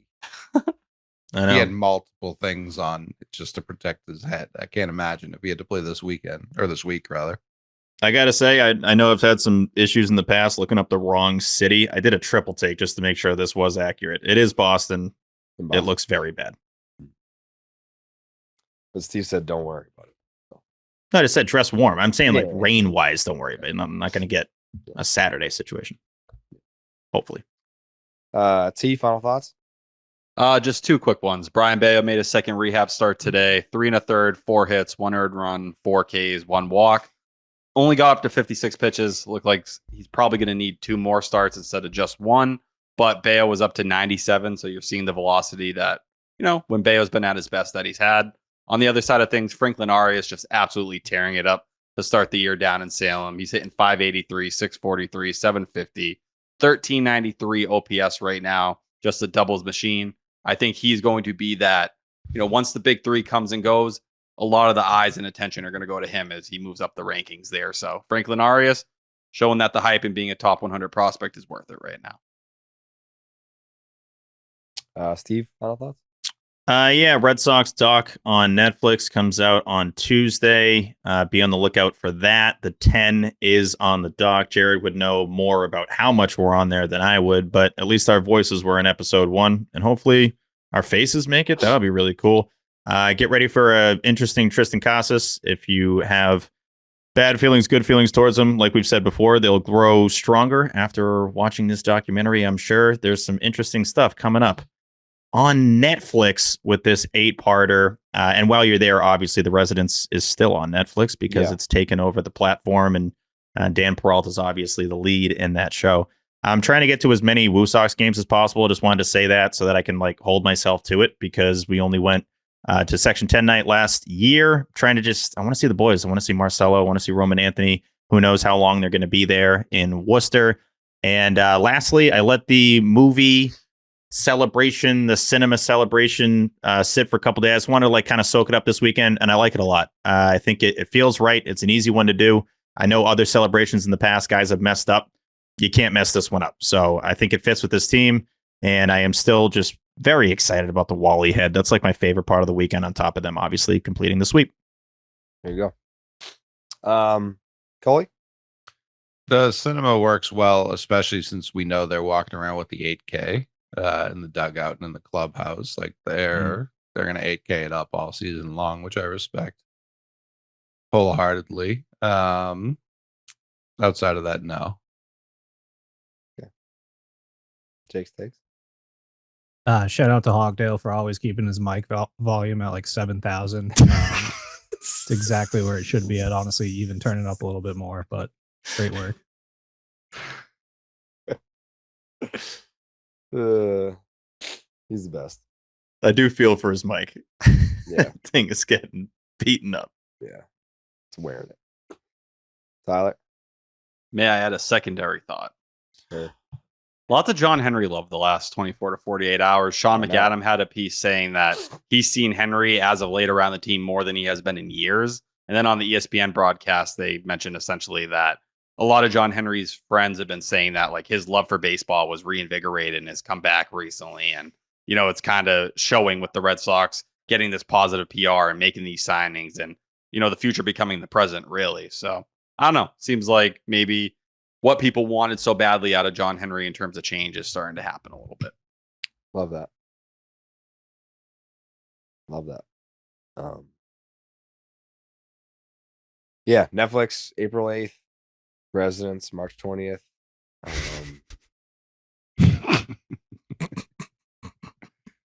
From what I'm told, the 8 episodes for the Red Sox Netflix doc, they're dropping all at the same time.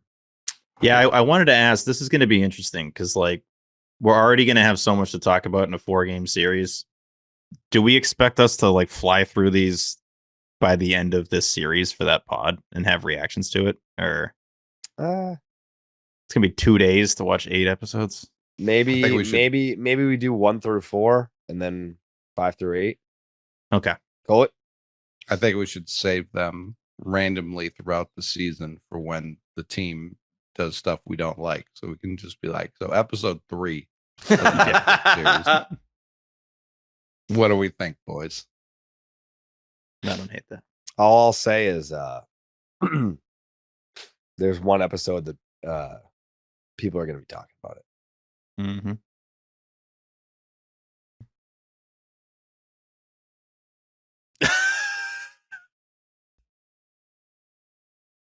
Yeah. Mm-hmm. But it's a great show. Yeah. They did a really good job on it. Fuck. I'm excited to see the rest of it. Some big memes will come out of this. Oh yeah, the Bayo content alone, the Bayo Raffy content alone is worth the price of admission. I like the Casas Duran clip we got the other day too. That was fun. I literally described that on this podcast. What do you mean? Like when you were saying what you had seen previously?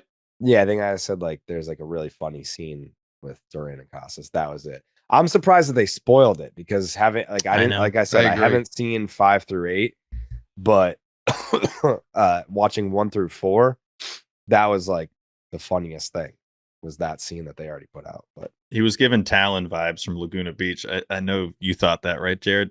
Yeah, Talon from Laguna Beach. Yeah. Mm-hmm. Yeah. Yeah. The second I saw that, I was like, this is totally a Talon thing. Yeah, I know you knew that. Those kind of clips, I do like that. I mean, the stuff we haven't seen before, I think, is what's going to be fun about this, and some other stuff. But yeah, looking forward to how it turns out. Yep, me too. Because we haven't seen our faces yet. I think our voices are in 1, 2, and 3. We're not in 4. And then I don't know about them. I mean, Dan's face is all over Netflix. I'm just trying to get on there a little bit. Right. Yeah, let's get some flicks, love. All right, we'll be back Thursday night, Friday morning for you guys on the 4-week anniversary of me being sick. Can't wait. We'll see you then.